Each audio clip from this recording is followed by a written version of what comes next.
ఓం క్లీం కృష్ణాయ గోవిందాయ గోపీజనవల్లభాయ నమః.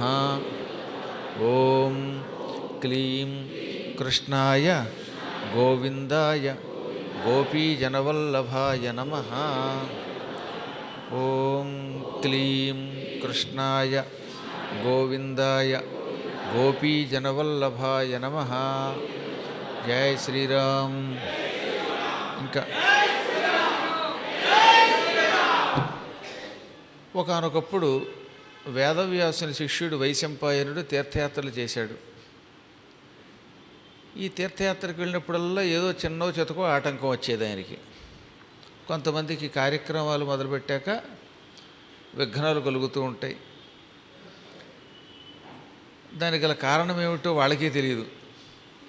మేము ఈ పని చేద్దాం అనుకున్నాం, ఈ పని అవ్వలేదేమిటి అని అప్పుడప్పుడు కొందరు బాధపడుతూ ఉంటారు. అలాగే వైశంపాయనుడు కూడా తీర్థయాత్రలు చెయ్యాలి అని సంకల్పించి అనేకములైన విఘ్నములకు గురయ్యాడు.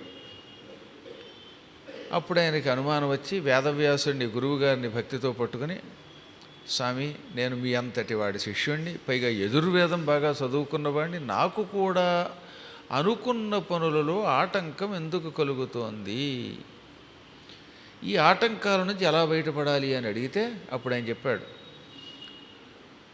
భగవంతుడు పనులను సక్రమంగా నిర్వహించటం కోసమని తన శరీరము నుంచి అనేక దేవతా రూపాలను సృష్టించాడు. అంటే నిజానికి పరమాత్ముడు ఒక్కడే, కానీ ఇంత సృష్టి చేశాక ఒక్కొక్క కార్యక్రమానికి ఒక్కొక్క అధిష్టాన దేవతను పెట్టాడు.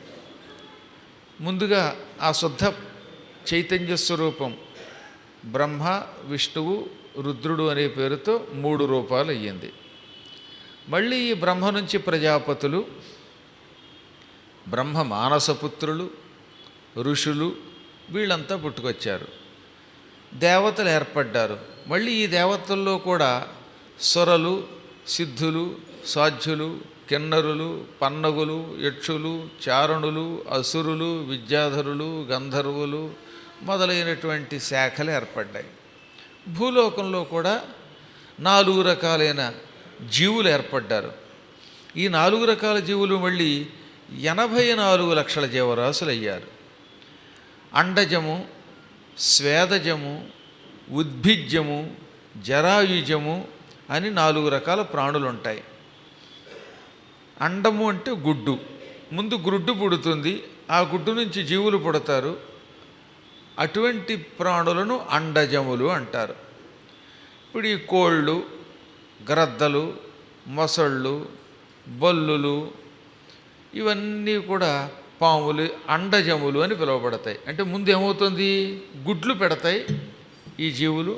ఆ గుడ్డు కొంతకాలం పొదగబడిన తర్వాత అది పగిలి అందులోంచి బిడ్డ బయటకు వస్తుంది. కాబట్టి జీవుల్లో ఒక జాతి అండజములు. ఇక 2వ జాతి స్వేదజములు, అంటే చెమట నుంచి పుట్టినవి. మీ అందరూ కూడా అప్పుడప్పుడైనా స్నానం చేస్తూ ఉంటారు. ఒకవేళ ఏకధాటిన స్నానం చేయకపోతే శరీరం మీద చెమట పేరుకుపోయి, ఆ చెమట మీద మట్టి పేరుకుపోయి మురికి ఏర్పడి అందులోంచి కురుపులు బయటకు వస్తాయి. అప్పుడు ఆ కురుపుల్లోంచి పుట్టేటటువంటి క్రిముల్ని స్వేదజములు అంటారు. ఈ సెగ్గడ్డలు, గజ్జి, చెత్త, చెదారం ఇవన్నీ కూడా మనలాంటి కంటికి కనపడినా కనపడకపోయినా జీవుల్ని సృష్టిస్తాయి. ఇంకా తలలో అయితే చెమట ఎక్కువ పెరిగిపోతే ఆ చెమటని 2 రోజులకో 3 రోజులకో తలంటుకుని తొలగించుకోకపోతే పుట్టే వాటిని పేలు అంటారు. ఈ పేలు కేవలం మానవుడి యొక్క తలలో ఉన్న చెమట కారణంగా పుడతాయి. ఎంతో బాగుంటుంది తల, అప్పటిదాకా హఠాత్తుగా 4-5 రోజులు పోయిన తర్వాత అందులో పేలు పుట్టడానికి గల కారణం ఈ చెమట అనమాట. అందువల్ల వాటిని కూడా స్వేదజములు అంటారు. ముఖ్యంగా చచ్చిపోయే ముందు ఒక్కొక్కళ్ళకి అనుకోకుండా ఈ తలనిండా పేలు ఎక్కువ వచ్చేస్తాయి. అదో విచిత్రం. ఇక మంచం మీద పడుకోండి, ఓ ఏడాదికోసారి ఆ మంచాన్ని దులుపుతూ ఉండండి. దాని మీద సరిగ్గా దుప్పటి కూడా ఉతకకుండా ఊరుకోండి. అప్పుడు ఈ చెమట ఆ మంచానికి ఆ దుప్పటికి అతుక్కుని ఈ మంచం యొక్క రంధ్రాల్లోకి ఈ చెమట చేరి నల్లులు అని పుడతాయి. ఈ నల్లులు కూడా చెమట వల్లే పుడతాయి. కాబట్టి ఈ పేలు, నల్లులు, కురుపుల్లోంచి వచ్చేటటువంటి సూక్ష్మక్రిములు ఇవన్నీ స్వేదజములు అని పిలువబడ్డాయి. ఇంకా మూడవ జాతి ఉద్భిజ్యము. అంటే ముందు విత్తనం పుడుతుంది. ఈ విత్తనం భూమిలోకి వెళ్ళిన తర్వాత భూమిలో ఉన్న విత్తనం మీద నీళ్లు పోయగానే నేల బాగా నాని తడిసి అందులో ఉన్న విత్తనం కూడా ఈ తడి పీల్చుకుని ఉబ్బి క్రమంగా విచ్చుకుని భూమిని చీల్చుకుని అందులోంచి మొక్క బయటకు వస్తుంది. ఈ విధంగా నేలలో పడిన విత్తనం నీళ్ల వల్ల నాని భూమిని చీల్చుకుని మొక్క లేక పాదు అనే పేరుతో బయటకు వస్తుంది కనుక దీన్ని ఉద్భిజ్యము, నేలని చీల్చుకుని బయటకు వచ్చేటటువంటి ప్రాణి అన్నారు. కాబట్టి కాకరకాయ పాదులు, బీరపాదులు, పొట్లపాదులు, మామిడికాయ మొక్కలు ఇవన్నీ ఉద్భిజ్యములు. ఇంకా జరాయుజములు. తల్లికి కడుపులో గర్భకోశము అని ఒకటి ఉంటుంది. ఈ గర్భకోశములో మావి అని ఉంటుంది. అందులోకి పురుషుడి యొక్క రేతస్సు ప్రవేశించాక క్రమంగా అది బుద్బుదము, పలలము, తర్వాత క్రమంగా పిండము, ఆ పిండానికి ఆకారము వచ్చి తల్లి కడుపులో నుంచి ఆ మావిని చీల్చుకుని బయటకు వస్తుంది. అందుకే ఎక్కువ మంది ఆ రక్తంతో మావితో పుడతారు. ఇలాంటి వాళ్ళని జరాయుజములు అంటారు. గేదెలు, ఆవులు, మానవులు వీళ్ళంతా జరాయుజములు. అందులో ప్రాణులు ఎన్ని రకాలుగా అన్నారన్నమాట? చతుర్విధ ప్రాణులు. అండజములు, స్వేదజములు, ఉద్భిజ్యములు, జరాయుజములు. ఈ 4 రకాల ప్రాణులు మళ్ళీ 84 లక్షల ప్రాణులుగా మారాయి. అందుకే జీవరాశులు 84 లక్షలు. అంటే ఈ చెమటలోంచి వచ్చేవి కొన్ని ఉంటాయి, అలాగే జరాయుజములు కొన్ని, ఉద్భిజ్యములు కొన్ని, అండజములు కొన్ని. ఈ రకములన్నీ కలిపితే మొత్తం 84 లక్షల జీవరాశులుగా విభజించారు. ఈ ప్రాణులన్నిటినీ భూమి మీద మళ్ళీ బ్రహ్మదేవుడు సృష్టించాడు కష్టపడి. పాతాళంలో కొన్నింటిని సృష్టించాడు. ఇలా అనేక ప్రాణులు వచ్చాక ఈ ప్రాణులకి రకరకాల పనులు చేసి పెట్టేవాళ్ళు అవసరమయ్యారు. వీళ్ళని అదుపులో పెట్టేవాళ్ళు అవసరమయ్యారు.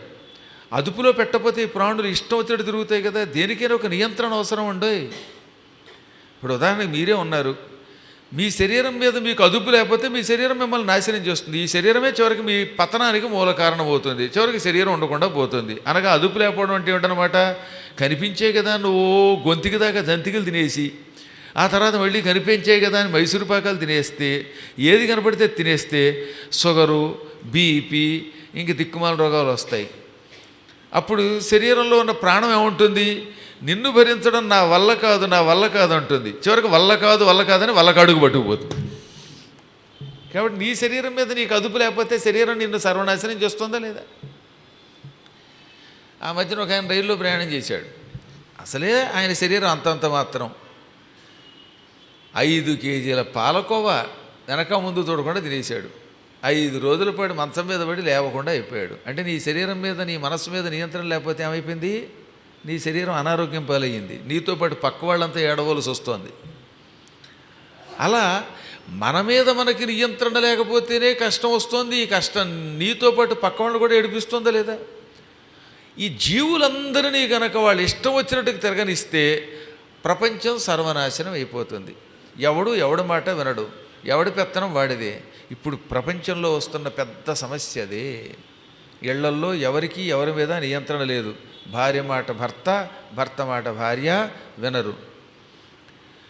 తండ్రి మాట కొడుకు వినడు, కొడుకు మాట తండ్రి వినడు. సరిగదా? తండ్రి కొడుకులు ఇద్దరు ఒకళ్ళ మీద ఒకళ్ళు పోలీస్ కేసులు పెట్టుకుంటారు. ఇంకక్కడి నుంచి అసలే వాళ్ళ పాటలు ఏదో వాళ్ళు పడుతూ ఉంటే ఈ నవరంధ్రాల టీవీ గాళ్ళు వాళ్ళు వీళ్ళు వెళ్ళి ఆ ఇంటి దగ్గర కెమెరా పెడితే వాళ్ళకి వండదా?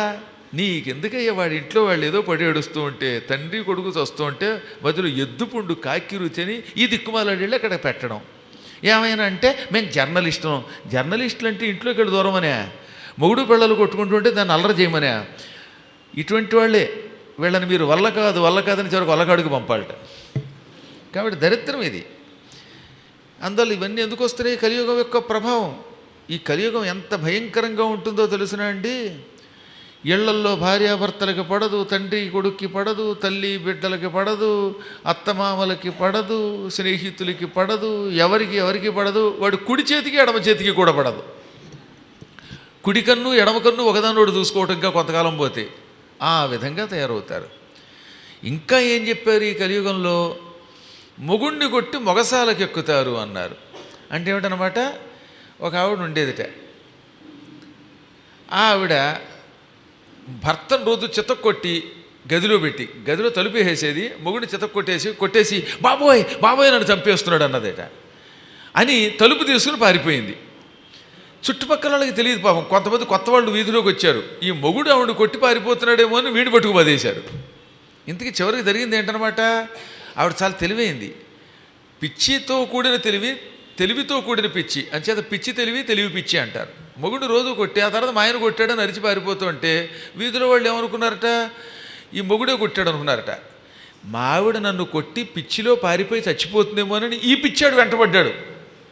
అయ్యో మా ఆవిడ ఎక్కడ ఆత్మహత్య చేసుకుంటుందోనని. ఆత్మహత్య చేసుకుంటుందేమో భార్యను రక్షిద్దామని వెంటబడిన మొగుడిని వాళ్ళు బాధేశారు. బాధేశాక అప్పుడు పక్కపక్కనవి హచ్చిగా బాగా కొట్టారా అన్నాక అప్పుడు జనాలకు అర్థమయ్యింది. అందుకని ఏమన్నారన్నమాట, మొగుడిని కొట్టింది మొగసాలకు ఎక్కిందంటే వీధికి వచ్చింది అన్నాడు, వీధి అరుగు మీద పడి ఏడ్చిందని అర్థం. ఇంకొక ఆవిడ ఏమంది, నీతో మాట్లాడితే ఒట్టు, నీ మొహం చూడను, నేను వెళ్ళిపోతాను, మేము నీ దగ్గరకు ఉండలేమండోయ్, మేము పోతామండోయ్ అంది. ఇప్పుడు రోజు పోతాం అంటే ఎంతకాలం బతుమాలుతామండి ఎవరైనా మనం. ఇప్పుడు రోజు మా శంకర్ గారే ఉన్నారు, గురువుగారు మీ దగ్గర ఉండలేను, నేను వైజాగ్ పోతాను అన్నాడు అనుకోండి, ఓ 2 రోజులు వింటాం, విని నాయన వెళ్ళొద్దని బతిమాలుతాం. 3వ రోజు ఏమవుతుంది, మండిపోయి పోతే పో అంటాం. అదిగో నన్ను పోతే పొమ్మన్నాడు, నన్ను పొమ్మంటాడా, నేనంటే చదువులేని మూర్ఖుణ్ణి, నన్ను పొమ్మంటాడా, అంచేత ఆయనదే తప్పని అది కూడా నాదే తప్పుట. పాప ఆయన మంచివాడు కాబట్టి ఆయన ఉదాహరణగా చెప్పాను, కానీ వాడు ఎప్పుడు జీవితంలో అలా అన్నాడు. వాడు సాధకుడు యోగి అనుకోండి, కానీ అనుకోడు కనుక చెప్పాను. ఇలాంటి వాళ్ళు ఉన్నారు. రోజుకోసారి మమ్మల్ని ఇక్కడ పంపేయండి వైజాగు, మేము పోతాం. సరే ఓ 2-3 రోజులు ఏమిటంటే మాలాంటి గురువులం మంచివాళ్ళం అయితే బతిమాలుతాం, మీలాంటి వాళ్ళకి మండుతుంది అనుకోండి.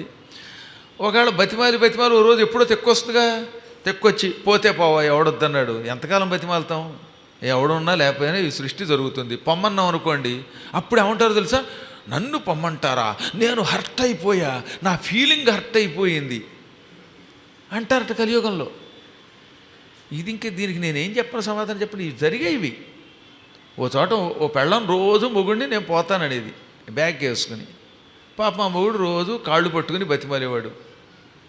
నన్ను భవదీయదాసుని మనంబున నెయ్యపు కెంకబూని తాచినయది నాకు మన్ననయ్యా, చెల్వగు నీ పద పల్లవంబు మత్తను పులకాగ్ర కంటక వితానముదాకిన నొచ్చునచునేననియద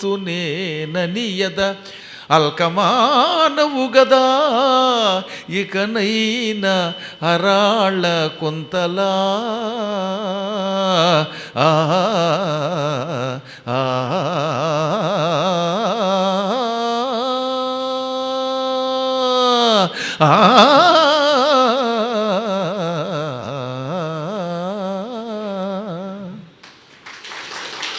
శ్రీకృష్ణ పరమాత్ముడు అంతటి వాడు సత్యభామాదేవి ఎడమకాలుతో అలా తాచింది. తాచగానే ఉన్నాడు, నేను ఏది బ్రహ్మాది దేవతల చేత నమస్కారం అందుకునే అంత దేవుణ్ణి కూడా నీ మనస్సులో నా మీద ప్రేమ ఎక్కువైపోయి నేను ఎక్కడ నీకు దూరం అవుతానోనని ఎడంకాలుతో అలా తాచావు. కొన్ని కుడికాలు కూడా కాదట కర్మ.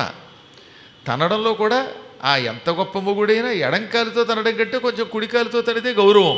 ఎడంకాలతో పటక్కని తన్నింది. సరే ఎడంకాలతో తన్నావు, ఆ తన్నింది నాకు మన్ననా గౌరవం అన్నాడు ఆ భర్త. పాపం నా బాధల్లా నువ్వు తన్నినందుకు కాదు, నీ కాలు చిగురుటాకులాగా కోమలంగా మెత్తగా ఉంటుంది. మెత్తని నీ కాలుతో నన్ను తన్నితే నీకు ఎక్కడ కాలికి దెబ్బ తగిలిందో, నీ కాలు నొచ్చుకుందో, నీ కాలు విచ్చుకుందో దానికి బాధ కలిగిందేమో అంటున్నాను తప్ప నన్ను తన్నామని బాధపడను.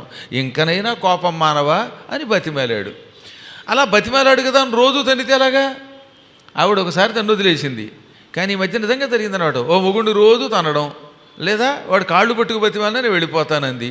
ఇలా 10 సార్లు అనేసరికి పాప ఆ మొగుడు తట్టుకోలేక పోతే పో, నేను ఇక నీతో ఉండలేను అన్నాడు. ఇంకా చూడండి ఆడికి మండిపోయిందనమాట. నన్ను పొమ్మంటావా, ఇంత నేను లోకు అయిపోయానా అంది. ఆ మొగుడు అంటాడు, ఏమండి ఆవిడ రోజు పోతానంటే విసిగెత్తిపోయి కానీ తల పీక్కుని పొమ్మన్నానండి. నిజంగా పొమ్మని ఎలా అంటాను, కానీ రోజు ఎక్కడ బతిమాలుతానండి. సరే పొమ్మన్నాను కదా అని మళ్ళీ అది నా తప్పు ఉంటుంది. పోతానందే, పొమ్మన్నాడా, పొమ్మంటే తప్పుట. అలా రోజు బతిమాలాలంటుందండి. ఎక్కడ గొడవండి అంటాడు పాపం ఆయన. ఇది కలి ప్రభావము అన్నారు. కలిర్ధర్మ వినాశక, ఇలా ధర్మ వినాశకం అయిపోతూ ఉంటుంది. ఈ విధంగా ఈ జీవులందరూ క్రమక్రమంగా అదుపులో పెట్టేవాళ్ళు లేక ఎక్కడ పాడైపోతారో, ఒకరి మాట ఒకరు వినరు, ఒకళ్ళొకళ్ళు తన్నుకుంటారు, కొట్టుకుంటారు అని అప్పుడు ఆయన ఏం చేశాడు, అందరికీ ప్రభువుల్ని పెట్టాడు. దేవతలందరికీ ఇంద్రుణ్ణి రాజుని చేశాడు. మానవులకి ఒక్కొక్క ప్రాంతానికి ఒక్కొక్క రాజును పెట్టాడు. రాజుల మీద సమ్రాట్ చక్రవర్తిని పెట్టాడు. పాతాళలోకవాసులకు కూడా ఒక్కొక్కడికి ఒక్కొక్క ప్రభువుని పెట్టాడు.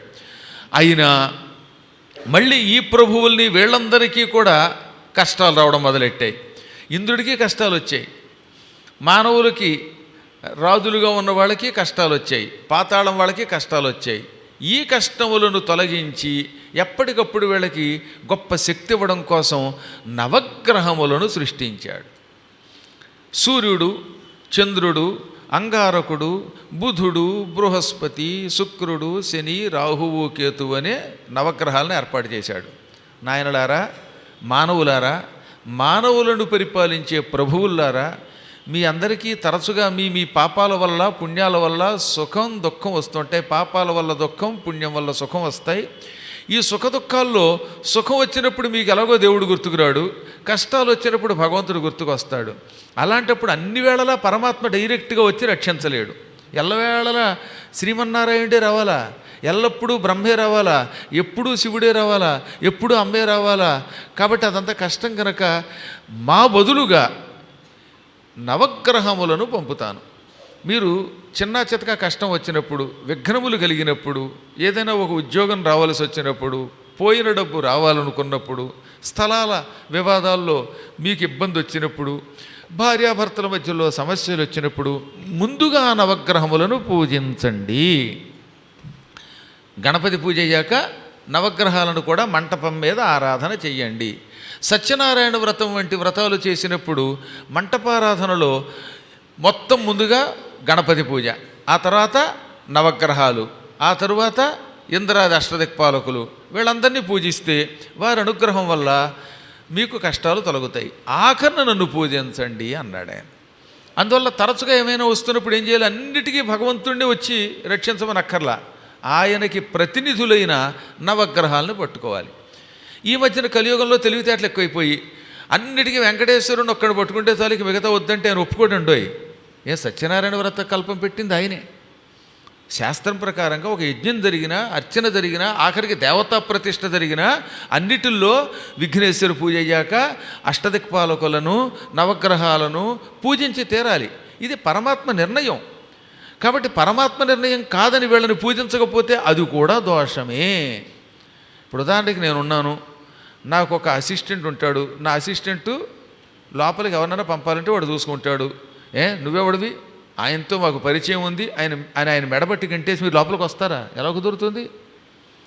ఓ సీఎం దగ్గరికి వెళ్ళాలంటే అక్కడ కాపలా వాళ్ళ కట్టుదిట్టు ఉంటుందా లేదా? ఒక ప్రైమ్ మినిస్టర్ దగ్గరికి వెళ్ళాలంటే కాపలా వాళ్ళని అడిగి వెళ్ళాలో వద్దా? అలాగే పరమాత్మ దగ్గరికి వెళ్ళే ముందు వీళ్ళందరినీ పూజించవలసిందే, ఈ నియమం పాటించవలసిందే అన్నాడు ఆయన.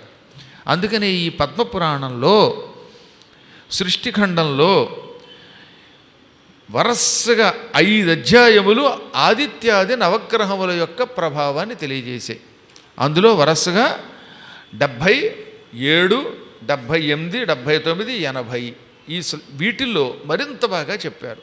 వ్యాసుడే చెప్పాడు, నవగ్రహములను అర్చించండి ముందుగా, వాటి ప్రభావంతో మీరు అనుకున్న పనులలో విఘ్నములు తొలగుతాయి. తీర్థయాత్రకు వెళ్ళాలి, ఆదిత్యాయ చ సోమాయ మంగళాయ బుధాయ చ గురుశుక్ర శనిభ్యశ్చ రాహవే కేతవే నమః అనుకుంటూ నవగ్రహాలని భక్తితో తలుచుకోండి.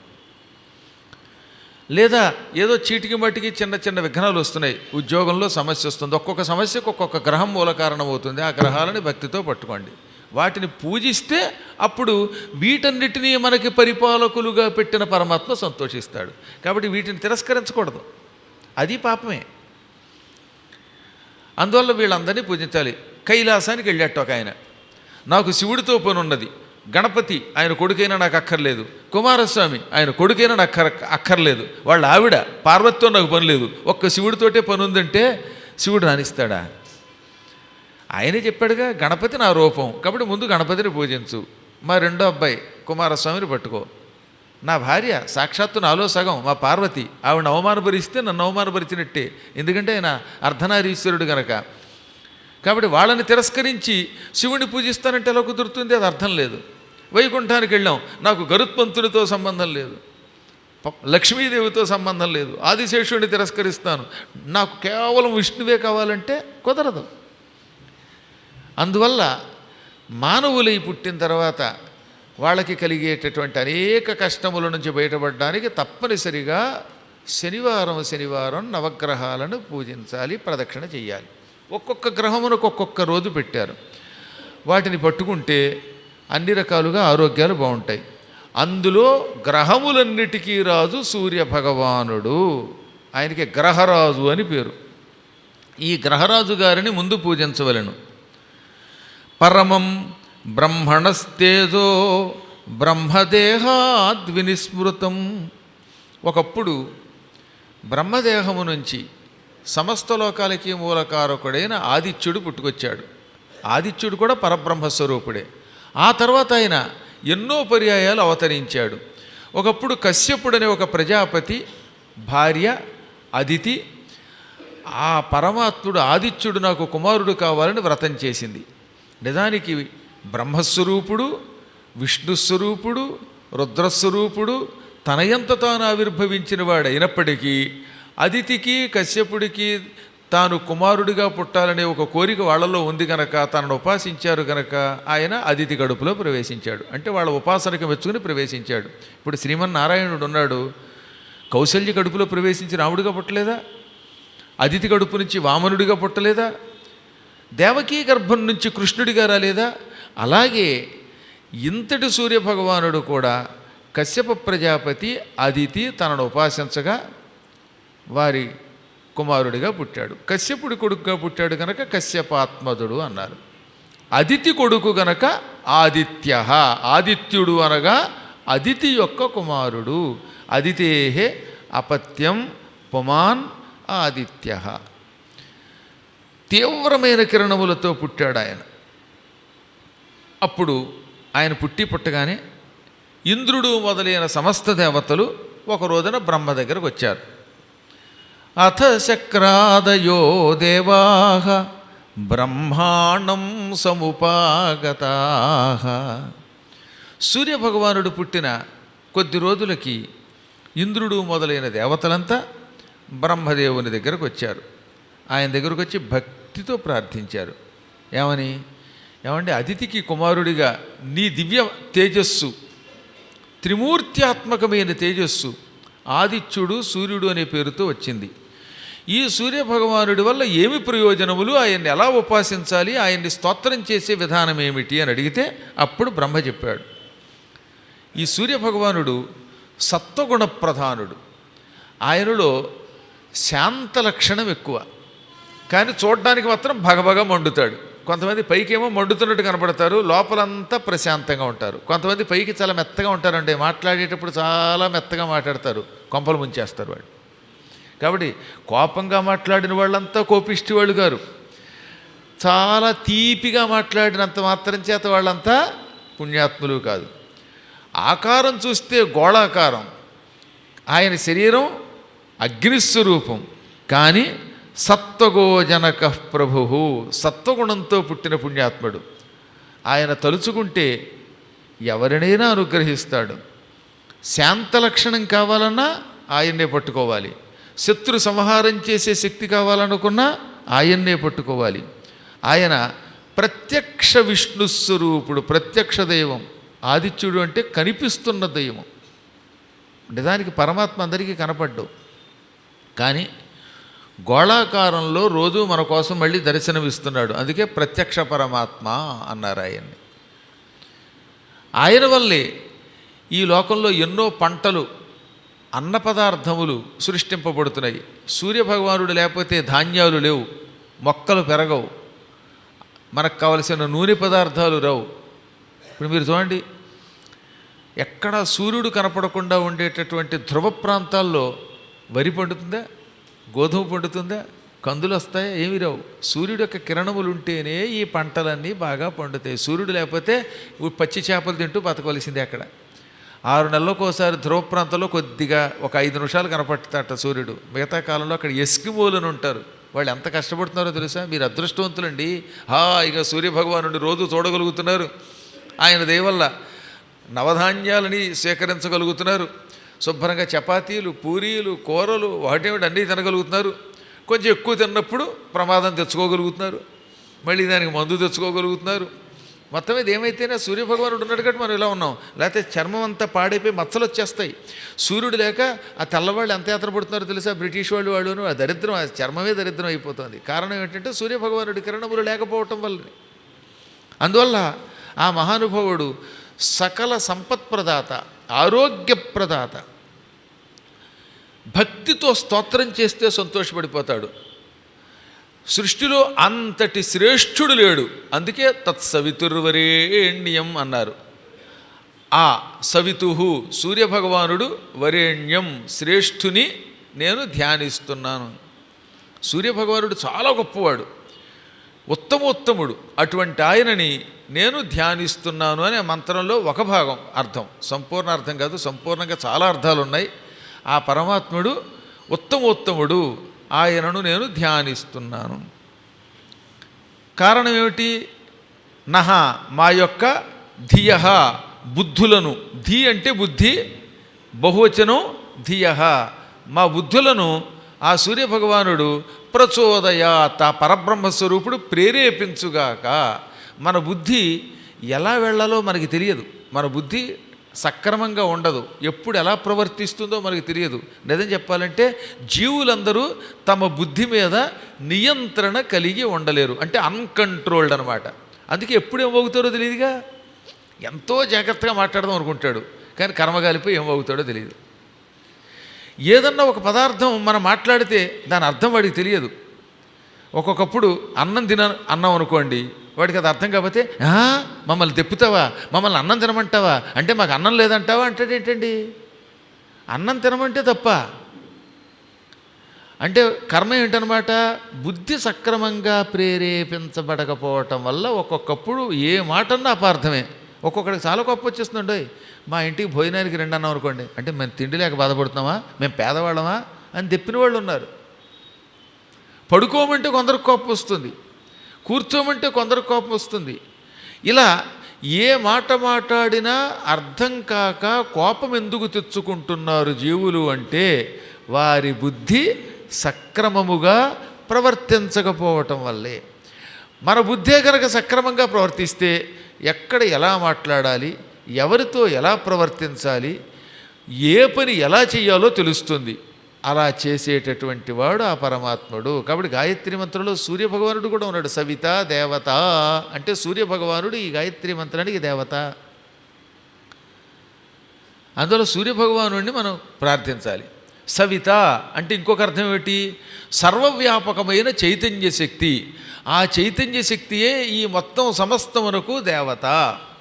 ఆయన సూర్యుడి రూపంలో కనబడుతున్నాడు. అటువంటి పరమాత్మని మీరు భక్తి శ్రద్ధలతో సూర్యోదయ సమయంలో ప్రార్థించండి. సూర్యుడు ఎర్రని కిరణములతో ఉదయిస్తున్నప్పుడు ఉత్తప్పటి కంటే ఎక్కువ శక్తి కలిగి ఉంటాడు. అప్పుడు తొందరగా కరుణిస్తాడు. సూర్యుడిని ఎప్పుడైనా ఉపాసన చేయొచ్చట, కానీ సరిగ్గా ఉదయిస్తున్నప్పుడు ఎర్రని కిరణాలతో ఉన్నప్పుడు, అస్తమిస్తున్నప్పుడు అత్యంత శక్తి కలిగి ఉంటాడు. ఆ సమయంలో 2 చేతులు జోడించి ప్రభో నిన్ను ప్రార్థిస్తున్నాము అని ఆయనకి ఎదురుగుండా నిలబడి ముమ్మారు గాయత్రీ మంత్రపూర్వకంగా అర్ఘ్యమిచ్చి అనంతరం గాయత్రీ మంత్ర జపం చేస్తే ముందు ఆరోగ్యం ఇస్తాడు. రేపే చచ్చిపోతాడు అనుకున్నవాడు బతికినవాడు ఉన్నారు, సందేహం లేకుండా. ఉపాసించాలి. కానీ మనం వేసే మందులు పని చెయ్యాలంటే సూర్యుడి యొక్క అనుగ్రహం ఉండాలి. సూర్యుడు ఔషధాల మీద ప్రభావం చూపిస్తాడు. ఎప్పుడైనా సరే రోగం వస్తే ముందు ఔషధం వేసుకోవాలట. ఏం వేసుకోవాలి? ఔషధం. అందుకనే పూర్వజన్మకృతం పాపం వ్యాధి రూపేణ బాధతే తచ్ఛాంతిరౌషధై మంత్రై దానై హోమైశ్చ అన్నారు. పూర్వజన్మలో నువ్వు చేసిన పాపము ఈ జన్మలో రోగము రూపములో పట్టుకుంటున్నది. ఈ రోగము రూపంలో పట్టుకున్న పాపమునకు శాంతి ఏమిటి? ముందు ఔషధై, మంత్రములు కాదు చెప్పింది, ఔషధం వేసుకోండి, మందు వేసుకోండి అన్నారు. ఎవరికైనా ఒక రోగం వచ్చిందనుకోండి, వాడికి ఏం చేయాలి? కుష్ఠరోగం వచ్చింది, క్షయరోగం వచ్చింది, లేక తుమ్ములు వస్తున్నాయి, దగ్గులు వస్తున్నాయి, జ్వరం వచ్చింది, ఇంకో కిడ్నీ రోగం వచ్చింది, ఇలాంటి రోగాలు వచ్చినప్పుడు ఏం చేయాలి? ముందు అనమాట ఔషధం వేసుకోవాలి, మందులు వేసుకోవాలి. మీరు ఇంగ్లీష్లో మెడిసిన్స్ అంటున్నారే, ఆ మెడిసిన్స్ వేసుకోవాలి. ఆ తర్వాత కేవలం మంత్రములతో అనకుండా ఔషధాలు వేసుకోమన్నాడు. కానీ ఔషధములు వేసుకున్నా తగ్గదు కొంతమందికి పాప తీవ్రత వల్ల. అప్పుడు ఏం చేయాలన్నమాట? మంత్ర జపం చెయ్యాలి. వేసుకున్నటువంటి మందు పని చెయ్యాలంటే భగవంతుని అనుగ్రహం ఉండాలి. ఆ అనుగ్రహం పొందితే ఈ ఔషధం పట్టిస్తుంది. దానికోసం గురువుల ద్వారా ఒక మంత్రమును అనుష్ఠానముగా స్వీకరించి జపం చేసి అప్పుడు మందు వేసుకుంటే బాగా పనిచేస్తుంది. కొందరికి మంత్ర జపం చేసి మందు వేసుకున్నా కూడా పాప తీవ్రత వల్ల ఈ మందు పట్టివ్వదు. అప్పుడేం చెప్పాడనమాట? దానై, దానములు కూడా చెయ్యాలి. ఈ మూడు చేసినప్పటికీ పట్టివ్వనంత పాపం ఉంటే హోమై, యజ్ఞము కూడా చెయ్యాలి అన్నారు. అంతేగాని ఎవరో చిన్నపిల్లకు రోగం వచ్చిందిట, ఆసుపత్రికి వెళ్ళక్కర్లేదు, నా దగ్గర కూర్చుంటే 40 రోజులు మా దగ్గర దేవా పాపిని అని పాడుకుంటే రోగం తగ్గిపోతున్నాడట. పిల్ల చచ్చిపోయింది పాపం. అది మహాపాపం. ముందు ఔషధమే వెయ్యాలి. ఔషధముతో పాటు అప్పుడు ప్రార్థన పని చేస్తుంది. అజ్ఞానంతో ఏ మందు వద్దు, ఇక్కడ కూర్చో అంటే ఏమైపోతారు? మందు అయిపోతే చచ్చిపోతారు. ఆ మాట పురాణాల్లో చెప్పారు, వేదములలో చెప్పారు. ఔషధములే ముందు శాంతి అన్నారు. ఆ ఔషధాలు పని చేయడానికి సూర్యభగవానుడు పనికొస్తాడు. అందువల్ల సూర్యభగవానుడిని గట్టిగా పట్టుకుని ఆయన అనుగ్రహం పొంది గాయత్రీ జపం చేసి వేసుకుంటే ఈ మందులు పనిచేస్తాయి. ప్రాణాపాయ స్థితి నుంచి బయటపడతాడు. సూర్యస్యాస్య ప్రభావంతు వక్తుమేవ న శక్నుమః అనేన రక్షితాః లోకాః జనితాః పాలితా ధ్రువం. ఓ దేవతలారా, ఈ సూర్యభగవానుడి యొక్క ప్రభావం వర్ణించడం ఎవరి వల్ల కాదు. సూర్యుడి యొక్క శక్తి చాలా గొప్పది. ఆ ప్రభావాన్ని ఎవ్వరూ వర్ణించలేము. అంతటి మహామహిమ కలిగిన వాడు.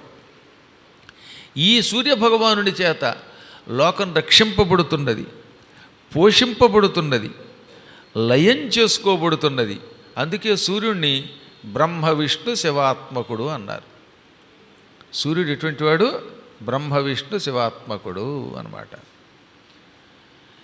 త్రిమూర్త్యాత్మకుడు ఆయన, కాలస్వరూపుడు ఆయన. అంటే మనకి ఛందస్సు రాకపోవటం వల్ల ఏది పడితే అది మాట్లాడేస్తున్నాం. కానీ ఈ త్రిమూర్త్యాత్మకుడి యొక్క గొప్పతనం తెలియజేయడానికే రామచంద్రుడు ఆ వంశంలో పుట్టాడు, సూర్యవంశంలో. సూర్యుడు ఏకంగా త్రిమూర్త్యాత్మకుడు, అందుకే ఆ గొప్ప వంశాన్ని ఎన్నుకున్నాను అన్నాడు ఆయన. అందువల్ల శ్రీరామచంద్ర శ్రితపారిజాత. ఆశ్రిత పారిజాత కాదు. ఆశ్రిత పారిజాత అంటే ఛందస్సు ఎగిరిపోయినట్టే. శ్రీరామచంద్ర శ్రితపారిజాత సమస్త కళ్యాణ గుణాభిరామ అని పాడాలి. సినిమా వాళ్ళు అంటారు, వాళ్ళకి ఛందస్సు ఏముందండి, ఎలా అని పాడేస్తారు. మనం కాస్త ఛందస్సు చదువుకొని ఛందోభంగం లేకుండా చదవాలి. కాబట్టి శ్రీరామచంద్ర శ్రితపారిజాత సమస్త కళ్యాణ గుణాభిరామ సీతాముఖాంభోరుహ చంచరీక నిరంతరం మంగళమాతనోతు. ఇది ఉపజాతి అంటారు ఈ ఛందస్సుని. అంటే ఏంటి?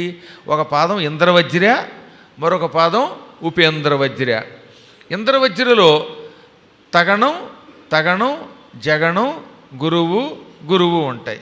ఉపేంద్ర వజ్రలో అయితే జతజా జగవుగా జగణం, తగణం, జగణం, గా ఉంటాయి. అందువల్ల ఏమన్నమాట? శ్రీరామచంద్ర శ్రితపారిజాత. అందులో వరుసగా ఏమున్నాయి? తగణం, తగణం ఉన్నాయి. తాత జగాగా శుభయేంద్ర వజ్ర అని. ఈ ఉపేంద్ర వజ్ర జతజా జగవుగా. ఇంద్రవజ్ర ఉపేంద్రవజ్ర కలిపితే దాని ఉపజాతి అని అందంగా అంటారు. గొప్ప అద్భుతమైన ఛందస్సు అది. ఎంత గొప్ప శ్లోకం అండి అది. శ్రీరామచంద్రుడు ఎటువంటి వాడు? శ్రిత ఆశ్రయించుకున్న వాళ్ళకి పారిజాత కల్పవృక్షం వంటివాడు. మనందరం రామా నువ్వే దిక్కు అని రాముడిని ఆశ్రయించుకుంటున్నావా లేదా? ఆశ్రయించుకున్న భక్తులను శ్రితులు అంటారు. శ్రితులు అన్నా ఆశ్రితులు అన్నా కూడా అదే అర్థం, కానీ ఇక్కడ ఛందస్సు కోసం శ్రిత అనాలి. ఇలా ఆశ్రయించుకున్న వాళ్ళకి కోరికలు తీర్చడంలో ఆయన ఎవరట? పారిజాత కల్పవృక్షం వంటివాడు. కల్పవృక్షం దగ్గరికి వెళ్ళండి, అది ఏమడిగితే అది ఇచ్చేస్తుంది, అవునా? అలాగే రాముడు కూడా భక్తితో అడిగితే ఇస్తాడు. సమస్త కళ్యాణ గుణాభిరామ, ఆయనలో ఎన్ని గొప్ప గుణాలు ఉన్నాయట? కళ్యాణ గుణములు ఉన్నాయట, శుభప్రదమైన గుణములు ఉన్నాయి. సత్యం పలుకుతాడు, ధర్మాన్ని ఆచరిస్తాడు, నేను నీవాణ్ణి అని ఎవరైనా కోరితే వాళ్ళకి అభయం ఇస్తాడు, యుద్ధంలోకి వెడితే పరాక్రమం ప్రదర్శిస్తాడు, శత్రువుల్ని చీల్చి చెండాడతాడు, పిరికాళ్ళ వెనక్కెళ్ళడు, ధర్మం కోసం ఏదైనా చేస్తాడు, వీర్యం కలిగిన వాడు, విద్యావంతుడు, ధర్మజ్ఞుడు, కృతజ్ఞుడు, సత్యవాక్యవుడు, దృఢవ్రతుడు, ఇన్ని లక్షణములు ఉన్నాయి. వీటన్నిటిని ఏమంటారు? కళ్యాణ గుణములు అంటారు. ఈ కళ్యాణ గుణముల చేత అభిరాముడు ఆకర్షణీయంగా ఉంటాడు. అంటే రాముడిని చూడగానే ఆకర్షణ కలుగుతోంది. ఎందుకు కలుగుతోంది? అన్ని మంచి గుణాలు ఉన్నాయి కనుక. ఒక గుణం కాదు, సమస్తములు పైగా అన్ని మంచి గుణములకు నిలయమై ఆకర్షణ కలిగించేవాడు ఆయన. సీతాముఖాంభోరుహ చంచరీక, సీతాదేవి ముఖము అంభోరుహము అంటే తామర పువ్వు. తామర పువ్వులో తేనె తాగడానికి ఏం వాళ్తాయి? తుమ్మెదలు వాలతాయి. చంచరీకము అంటే తుమ్మెద. సీతముఖం తామర పువ్వుట. ఆ సీతముఖం అనే తామర పువ్వులో ఉన్న తేనె తాగి తుమ్మెద ఆయన. తుమ్మెదకి తామర పువ్వు అంటే ఇష్టం, రాముడికి సీతముఖ పద్మం అంటే ఇష్టం. అంటే ఆవిడని విడిచిపెట్టి ఇంకెక్కడికి వెళ్ళనమాట. ఇది కవి సమయం అంటారు. తామర పువ్వుకి తుమ్మెదకి, తామర పువ్వుకి సూర్యుడికి, కలువు పువ్వుకి చంద్రుడికి, వీటి అవినాభావ సంబంధాలు. అలాగే సీతముఖం ఇక్కడ తామర పువ్వు అయితే ఆయన తుమ్మెదనమాట. అటువంటి రామచంద్రుడున్నాడే నిరంతరం అంటే ఎల్లవేళలా మంగళం శుభమును ఆతనోతు కలిగించుగాక, అలాంటి రాముడు నాకు శుభం కలిగించుగాక. ఆ రాముడు కూడా సూర్యుడు పరబ్రహ్మస్వరూపుడు కాబట్టి, త్రిమూర్త్యాత్మకుడు కాబట్టి, బ్రహ్మ విష్ణు శివాత్మకుడు కాబట్టి ఆ వంశాన్ని ఎన్నుకున్నాడంటే ఆ సూర్యుడు ఎంత గొప్పవాడో ఆలోచించు.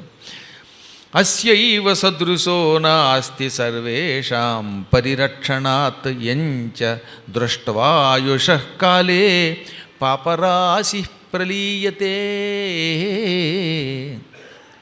ఆయన వంటి రక్షకుడు మరొకడు లేడు. నిజంగా రక్షణ కలిగించే వాళ్ళల్లో సూర్యుడే గొప్పవాడు.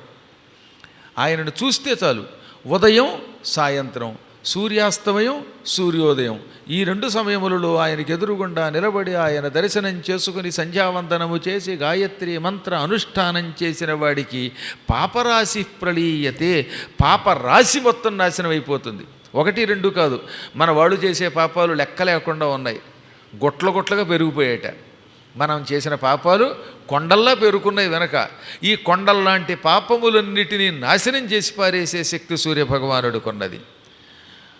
ఆయనే ఆరాధ్యుడు, ఆయనే సంధ్యోపాసన కాలంలో మనందరి చేత పూజింపబడేవాడు, ఆయనే భోజనదాత, ఆయనే ఆరోగ్యదాత, మహాపాతకాలు తొలగించే మహాత్ముడు.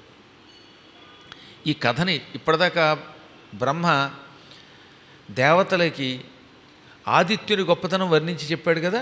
చెప్పామంటున్నాడు, ఈ వర్ణన విన్నటువంటి వాళ్ళకి భవిష్యత్తులో నాంధత్వం గుడ్డితనము రాదు, నచ దారిద్ర్యం వాడికి దారిద్ర్యం రాదు, న దుఃఖం వాడికి దుఃఖం కలగదు, నచ శోచ్యతాం ఏ విధమైనటువంటి దిక్కుమాలిన లక్షణములు రావు. అటువంటి గొప్ప శక్తి ఈ వర్ణన విన్నంత మాత్రం చేతే కలుగుతుంది అనగానే దేవతలు అప్పటి నుంచి సూర్యభగవాను ఆరాధించారు. అయితే నీవు చెప్పినట్టే ఆయన పరబ్రహ్మస్వరూపుడు, త్రిమూర్త్యాత్మకుడు, ఆయన్ని సంధ్యా సమయంలో ఉపాసిస్తాం, గాయత్రి మంత్రానుష్ఠానంతో ఆయనని ఉపాసిస్తాం, ఆయనకు అర్ఘ్యప్రదానం చేస్తాం అని చేసి ఆ తర్వాత ఆదిత్య హోమాలు కూడా చేశారు వాడు. ఇదంతా వ్యాసుడు ఎవరికి చెప్పాడు అది మర్చిపోకూడదు, వైశంపాయనుడికి. వైశంపాయనుడికి ఎందుకు చెప్పాడు? ఆయన విఘ్నాలు పొందుతున్నాడు కనుక. తీర్థయాత్రకు వెళ్ళాలనుకుంటే ఆటంకాలు వస్తున్నాయి. అందుకని ఆటంకాలు రావడానికి మూల కారణం ఏమిటి? తీర్థయాత్రలకు వెళ్ళేవాడికి సూర్యభగవానుడు మొదలుకొని నవగ్రహాల యొక్క అనుగ్రహం లేకపోతే తీర్థయాత్ర సక్రమంగా సాగదు. కాబట్టి ముందుగా వైశంపాయన సూర్యభగవాను ఉపాసించు. ఆయన అనుగ్రహం కలిగితే అప్పుడు నువ్వు తీర్థయాత్రలు బాగా చేయగలుగుతావు. ఆ సూర్యభగవానుడు పూర్వం ఎంతోమందిని రక్షించినటువంటి మహానుభావుడు. ఆయనకి తీవ్రములైన కిరణములు ఉంటాయి. ఆ కిరణములతో చీకట్లు పటాపంచలు చేయటమే కాదు, అనారోగ్యాలను కూడా పటాపంచలు చేస్తాడు. ఆ మహానుభావుడు తన కిరణములతో సముద్రంలో ఉన్న జలాన్ని తీసుకుని ఆవిరి చేసి మేఘములను చేసి ఆ మేఘముల ద్వారా మళ్ళీ వర్షం ఇస్తున్నాడు. ఆయన వల్ల కంటికి చూపు పెరుగుతుంది. రోజు సూర్యాస్తమయ సమయములలో సూర్యుడికి ఎదురుగా నిలబడి గాయత్రి మంత్రానుష్ఠానం చేస్తే చూపు పెరుగుతుంది. మధ్యాహ్నం పూట మాత్రం సూర్యుడిని చూడరాదు, చూస్తే ఉన్న చూపు పోతుంది. ఒక్క సూర్యాస్తమయ సమయాల్లో లేత కిరణములు అవి ప్రమాదం తెచ్చిపెట్టవు. ఆ కిరణములకేసి చూసి ఒక్క క్షణకాలం నిలబడితే ఆ తర్వాత కంటి చూపు పెరుగుతుంది. తీక్షణంగా ఉంటాడు చూసారా, అప్పుడు చూస్తే కళ్ళు పోతాయి. మన వాళ్ళ సైన్స్ అంత గొప్పది నిజంగానే. అప్పుడే ఎర్రగా ఉదయిస్తున్నవాడు ఒక క్షణకాలం ఆనందం కలిగిస్తాడు. క్షణం తర్వాత మళ్ళీ ఏమవుతుంది, ఆయన తీవ్రత పెరుగుతుంది, అప్పుడు చూడలేము. అలాగే బాగా ఎర్రగా నారింజ పండులా మారిపోయి కమలాఫలంలా మారిపోయి అస్తమిస్తూ ఉంటాడు చూసారా, అస్తమిస్తున్నప్పుడు చూడగలం. ఆ చూసేటప్పుడు ఆ కిరణములు మన కంటి యొక్క చూపుని పెంచుతాయి. అందులో మాఘే మాస్యసితే పక్షే పంచదశ్యామహర్ముఖే, మాఘమాసంలో కృష్ణపక్షంలో 15వ రోజు అంటే అర్థం ఏంటి, అమావాస్య. మాఘమాసపు అమావాస్య ఉందే, ఆ అమావాస్య నాడు సూర్యాస్తమయ సమయాలలో కళ్ళు మూసుకుని సూర్యభగవానుడికి సంబంధించిన మంత్రాన్ని ఉపాసన చేసిన, గాయత్రీ మంత్రాన్ని అనుష్ఠానం చేసిన అటువంటి వాళ్ళకి అన్ని విఘ్నములు తొలగి శుభములు కలుగుతాయి. సూర్యుడికి అన్ని మాసాలలో మాఘమాసం అంటే ఇంకొంచెం ఎక్కువ ఇష్టం. ఈ మాఘమాసంలో సప్తమి నాడు, శుక్లపక్షంలో సప్తమిని రథసప్తమి అంటారు. ఈ రథసప్తమి నాడు సూర్యోదయానికి ముందు లేచి శిరస్నానం చేసి ఆ తర్వాత చేతితో గరిటతో కలపకుండా పాయసాన్ని వండాలి. అనగా ఆవు పేడతో తయారు చేసిన పిడకల్ని మండించండి. ఈ పిడకల మీద కొత్త కుండ కానీ కొత్త గిన్నె కానీ పెట్టాలి. మళ్ళీ ఆ గిన్నె బంగారము కానీ వెండి కానీ రాగి కానీ ఇత్తడి కానీ అయి ఉండాలి. ఈ ఇనుము స్టీలు పనికిరావు. అయితే మట్టి కొండ లేదా రాగి పాత్ర లేదా ఇత్తడి పాత్ర, బాగా డబ్బు ఉంటే వెండి పాత్ర, ఇంకా డబ్బు ఉంటే బంగార పాత్ర. ఆ బంగార పాత్ర మీద చక్కగా పాయసం వండాక ఆ పాయసం గురువుగారికి ఇచ్చేశారంటే ఆ బంగారంతో సత్యనారాయణ స్వామి విగ్రహం చేసేస్తాం. ఆ బంగారం మీరేం చేసుకుంటారు పాపం, సత్యనారాయణ స్వామి విగ్రహం చేయించాలనే కోరిక ఎలాగో ఉంది కనుక లక్ష్మీ సమేతంగా ఆ విగ్రహానికి వాడేద్దాం. బాగా డబ్బు ఉంటే లేదా మట్టి పాత్ర తీసుకోండి. అందులో ఆవు పిడకలకి నిప్పు పెట్టి దాని మీద గిన్నె పెట్టాలి. కేవలం పాలు మాత్రమే పొయ్యాలి, నీళ్లు పోయకూడదు.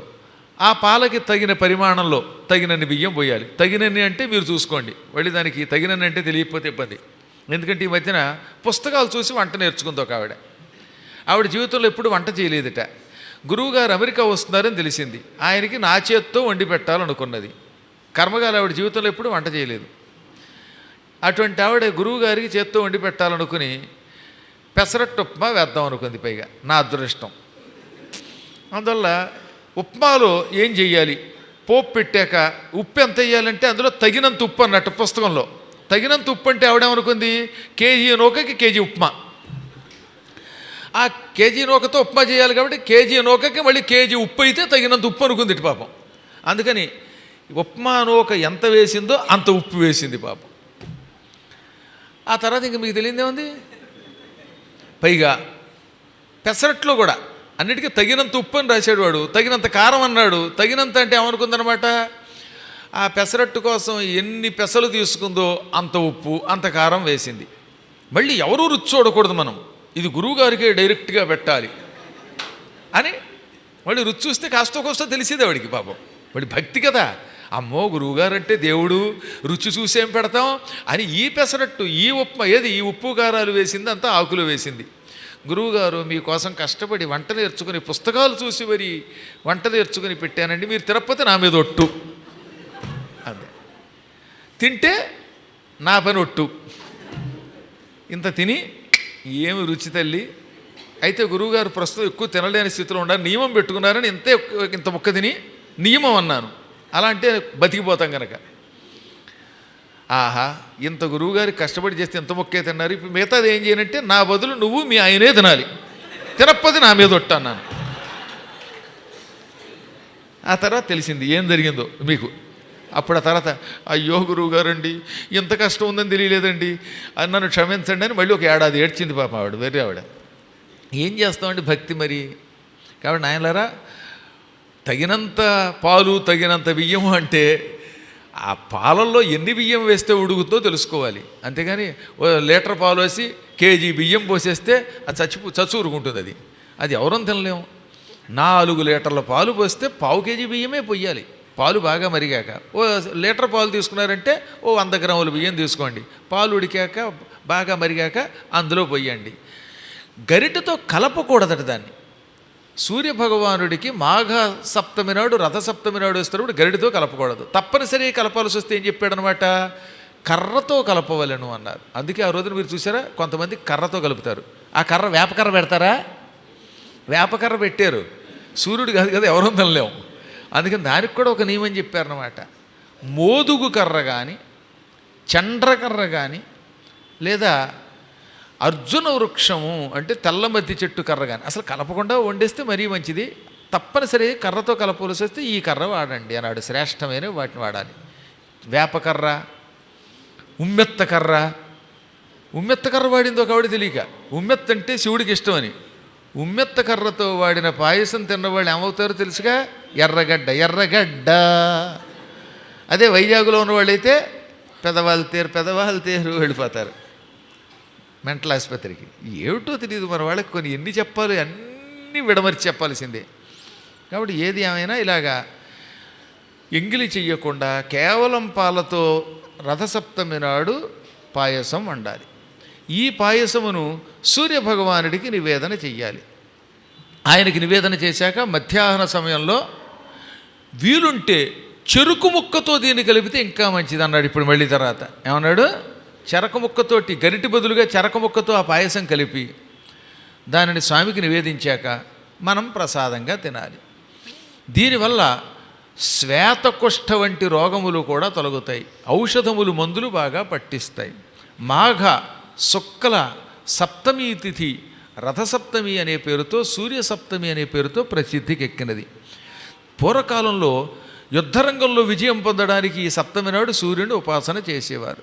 ఆ రోజు ఏకభుక్తం చేసేవారు. ఏదో ఇవాళ యుద్ధరంగంలోనే అక్కర్లా, ఇంట్లో కూడా సంఘర్షణేగా. భార్యాభర్తల మధ్యలో తగాదాలు వచ్చినా, ఆఫీసులో పై బాస్తో తగాదాలు వచ్చినా, లేక వీధుల్లో తగాదాలు వస్తున్నా, ఇలాంటి తగాదాల్లోంచి బయటపడడానికి ఈ సప్తమి నాడు ఉపాసన చెయ్యాలి. ఎవరైనా కర్మగాలి తాము చేసిన పుణ్యం పోగొట్టుకుని మళ్ళీ స్వర్గము నుంచి భూమి మీదకు పడిపోతాడని అనుమానం వస్తే అప్పుడు సూర్యుని ఉపాసిస్తే పుణ్యం తిరిగి అనంత పుణ్యమై శాశ్వత స్వర్గం ఇస్తుంది. పూర్వం ఒకప్పుడు ఓ మహారాజు గారు ఉండేవాడు. ఆయనకి భౌమేశ్వరుడు అని పేరు. మహాపుణ్యం చేశాడు. ఆ పుణ్యం వల్ల స్వర్గానికి వెళ్ళాడు. స్వర్గంలో సుఖాలు అనుభవించాక ఆ పుణ్యం తరిగిపోయింది. అప్పుడు ఆయనకి భయం పట్టుకుంది. స్వర్గంలో మన పుణ్యం తరిగిపోతే ఏమైపోతామో తెలుసుకుందామని బృహస్పతి దగ్గరికి వెళ్ళాడు. బృహస్పతి అన్నాడు, ఇంకొక ఏడాది పాటే స్వర్గంలో ఉంటావు, స్వర్గకాలమానం ప్రకారం ఇంకొక ఏడాది స్వర్గంలో ఉంటావు, నీ పుణ్యం క్షీణించాక నువ్వు మళ్ళీ భూలోకంలో మానవుడివై పుడతావు అని చెప్పగానే నీకు భయం పట్టుకుని స్వర్గం నుంచి నేను పతనం అవ్వకూడదు అనుకున్నట్టు. ఆయన ఏం చెయ్యాలో తెలియదు. అదృష్టవశాత్తు నారదుడు వచ్చాడు స్వర్గానికి. వెంటనే నారదుడి కాళ్ళకి నమస్కరించి, నారద, ఇంకొక ఏడాది తర్వాత నేను స్వర్గం నుంచి తిరిగి భూమిలోకంలో పుడతానట. భూలోకంలో ఎలాగో గొప్ప జన్మ వస్తుంది, వేరే విషయం కాదన్ను, కానీ నాకు మాత్రం ఈ స్వర్గములో శాశ్వతంగా ఉండాలనిపిస్తోంది, దీనికి ఏం చెయ్యాలి అని అడిగాడు.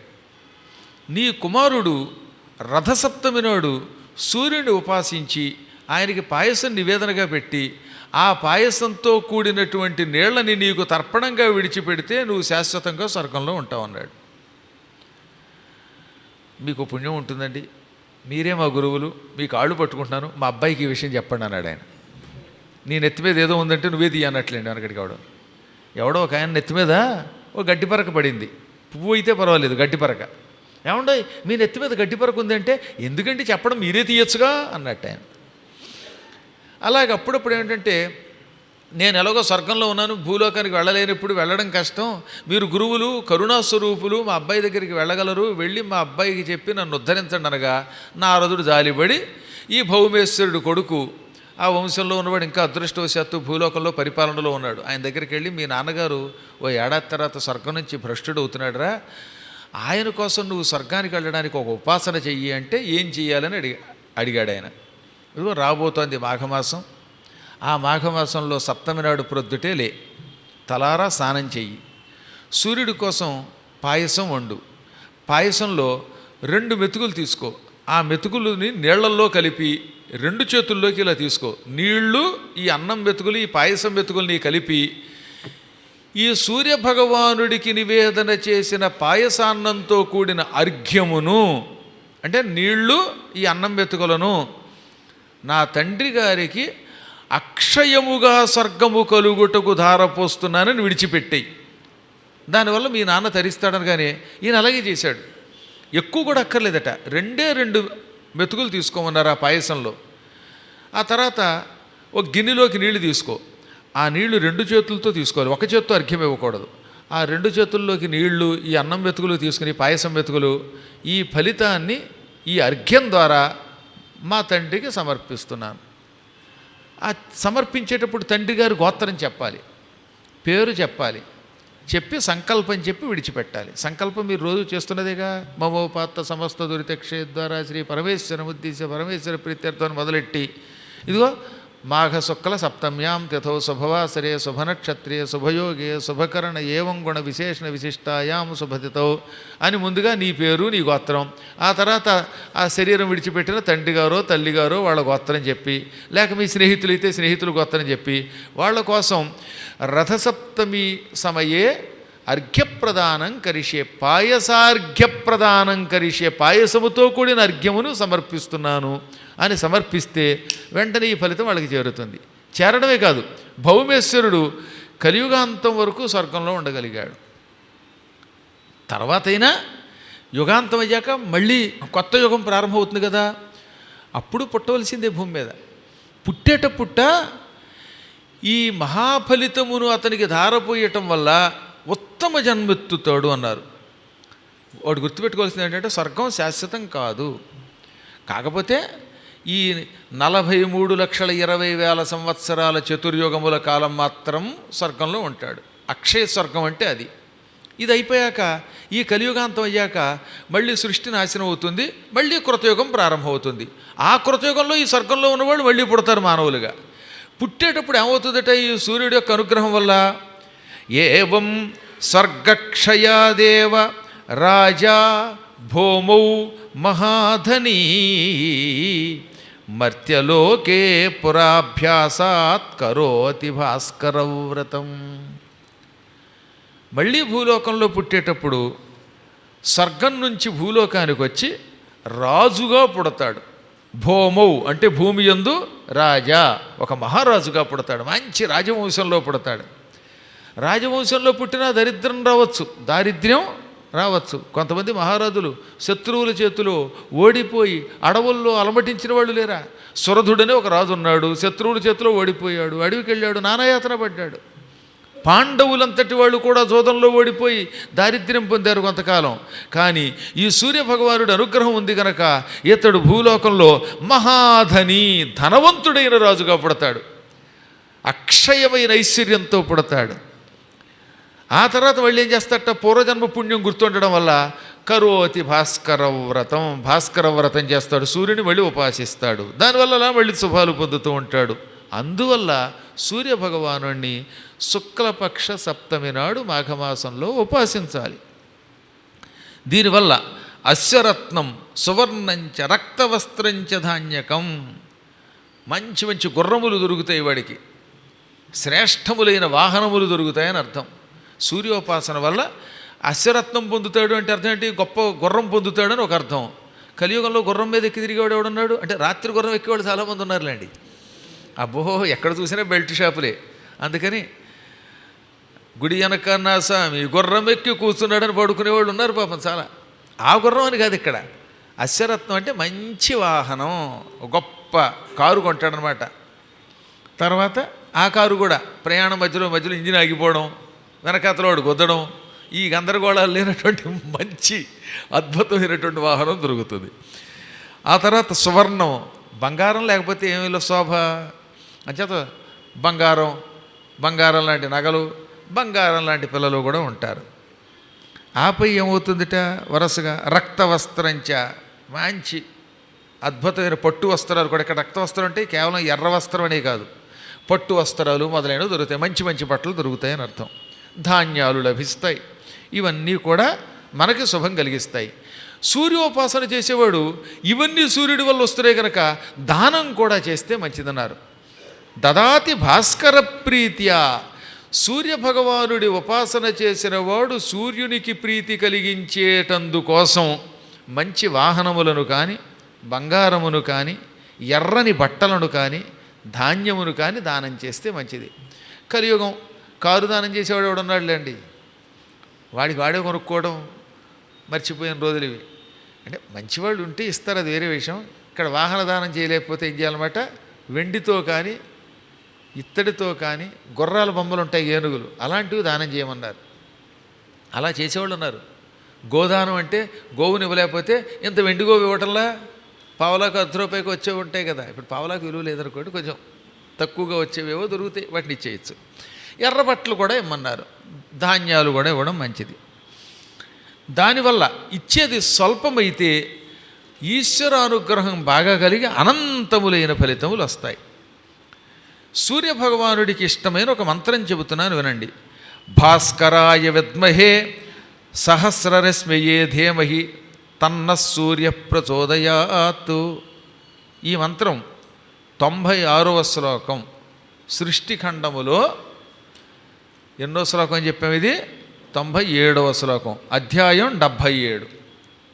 చాలా గొప్ప మంత్రం. సృష్టిఖండంలో ఇది 77వ సర్గ, 77వ అధ్యాయం. అధ్యాయం అంటారు, కొన్ని చోట్ల సర్గ, కొన్ని చోట్ల అధ్యాయం అంటారు. ఇందులో మాత్రం ఏమన్నాడంటే సప్తతితమోధ్యాయ అంటే 77వ అధ్యాయం. ఈ అధ్యాయంలో సూర్యభగవానుడి మంత్రాన్ని 96వ శ్లోకంలో చెప్పారు. ఏమిటా మంత్రం? భాస్కరాయ విద్మహే సహస్రరశ్మయే ధీమహి తన్న సూర్య ప్రచోదయాత్.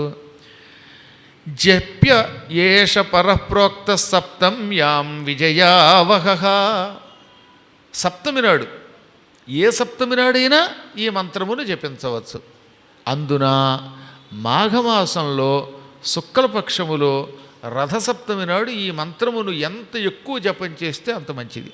పైగా విచిత్రం ఏంటో తెలుసా, ఈ మంత్రమును భూమి మీద పుట్టిన ఎవడైనా భక్తి కలిగిన వాడు శుచిగా ఉన్నప్పుడు జపించవచ్చు.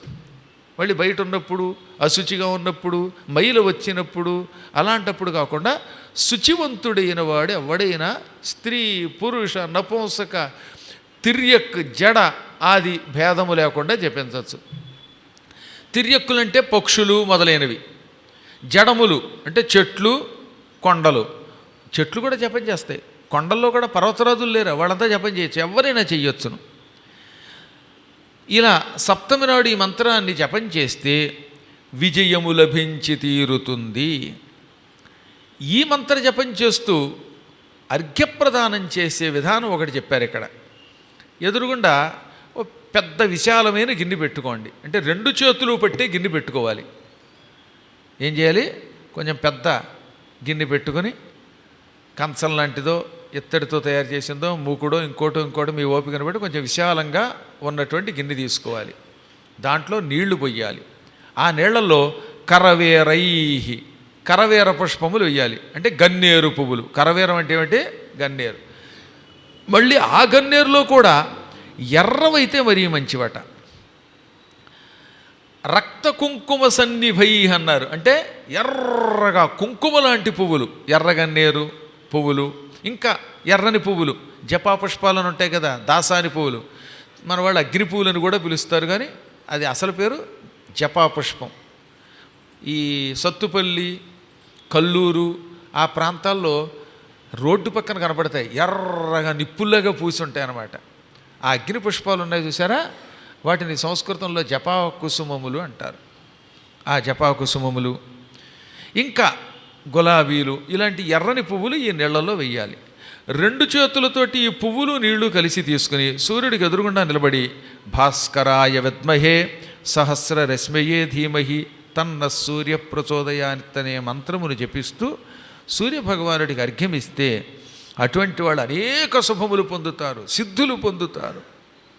ఇలా అర్ఘ్యమిచ్చేవాళ్ళు 12 గంటల దాకా భోజనం చేయకూడదు. ఉదయం పూట శరీరం నిలబడకపోతే పాలు తినచ్చు, పాలు తాగొచ్చు. పాలంటే మళ్ళీ 2 కుండల, కేవలం 1 గ్లాసు మాత్రమే, అది కూడా చిన్న గ్లాసు పాలు మాత్రమే తాగమన్నాడు. గ్లాసుతో తాగొచ్చు కదా అంటే దీనికోసం ఇంత గ్లాసు చేయించుకునే వాళ్ళు ఉంటారు, వాళ్ళు లోటాలు. అందుకని 1 గ్లాసు లేక 2 గ్లాసుల కంటే ఎక్కువ పాలు తాగకుండా ఆ 1 పూట అలా ఉండగలిగిన వాళ్ళు చేయమన్నాడు. ఈ అర్ఘ్యం మధ్యాహ్నం 12 గంటలకు కూడా ఇచ్చాక, ఉదయం ఇవ్వాలి అర్ఘ్యం ఇలాగే ఎర్ర పువ్వులతో నీళ్లతో, మళ్ళీ మధ్యాహ్నం కూడా ఇచ్చాక అప్పుడు సూర్యభగవానుడి యొక్క అనుగ్రహంతో భోజనం చేయాలి. కాబట్టి 12 దాకా ఉపవాసం ఉండగలిగే శక్తి ఉన్నటువంటి వాళ్ళు ఈ వ్రతం చేయాలి. ఉదయం పూట కాఫీ తాగడానికి లేదు, ఇలాంటప్పుడు కేవలం పాలు మాత్రమే తాగాలి. పొద్దున్నే లేవగానే కాఫీ తాగకపోతే కొంతమందికి పిచ్చెక్కిపోతుంది, జుట్టు పీకేసుకుంటారు. ఈ కాఫీ టీలు ఈ పూట నిషేధం, ఇలాంటి దరిద్రాలు నిషేధం. కేవలం పాలు మాత్రమే చెప్పారు కనుక పాలల్లో ఇంకేసి అల్తీ వేయకూడదు. బోర్నవిటా వేసుకోకూడదా అని ఒకళ్ళు, ఇంకా నయ్యమండి కోడిగుడ్డు పాలు తాగకూడదా అని అడిగింది ఒక ఆవిడ. ఏం చెప్పను నేను, నా కర్మగాలి.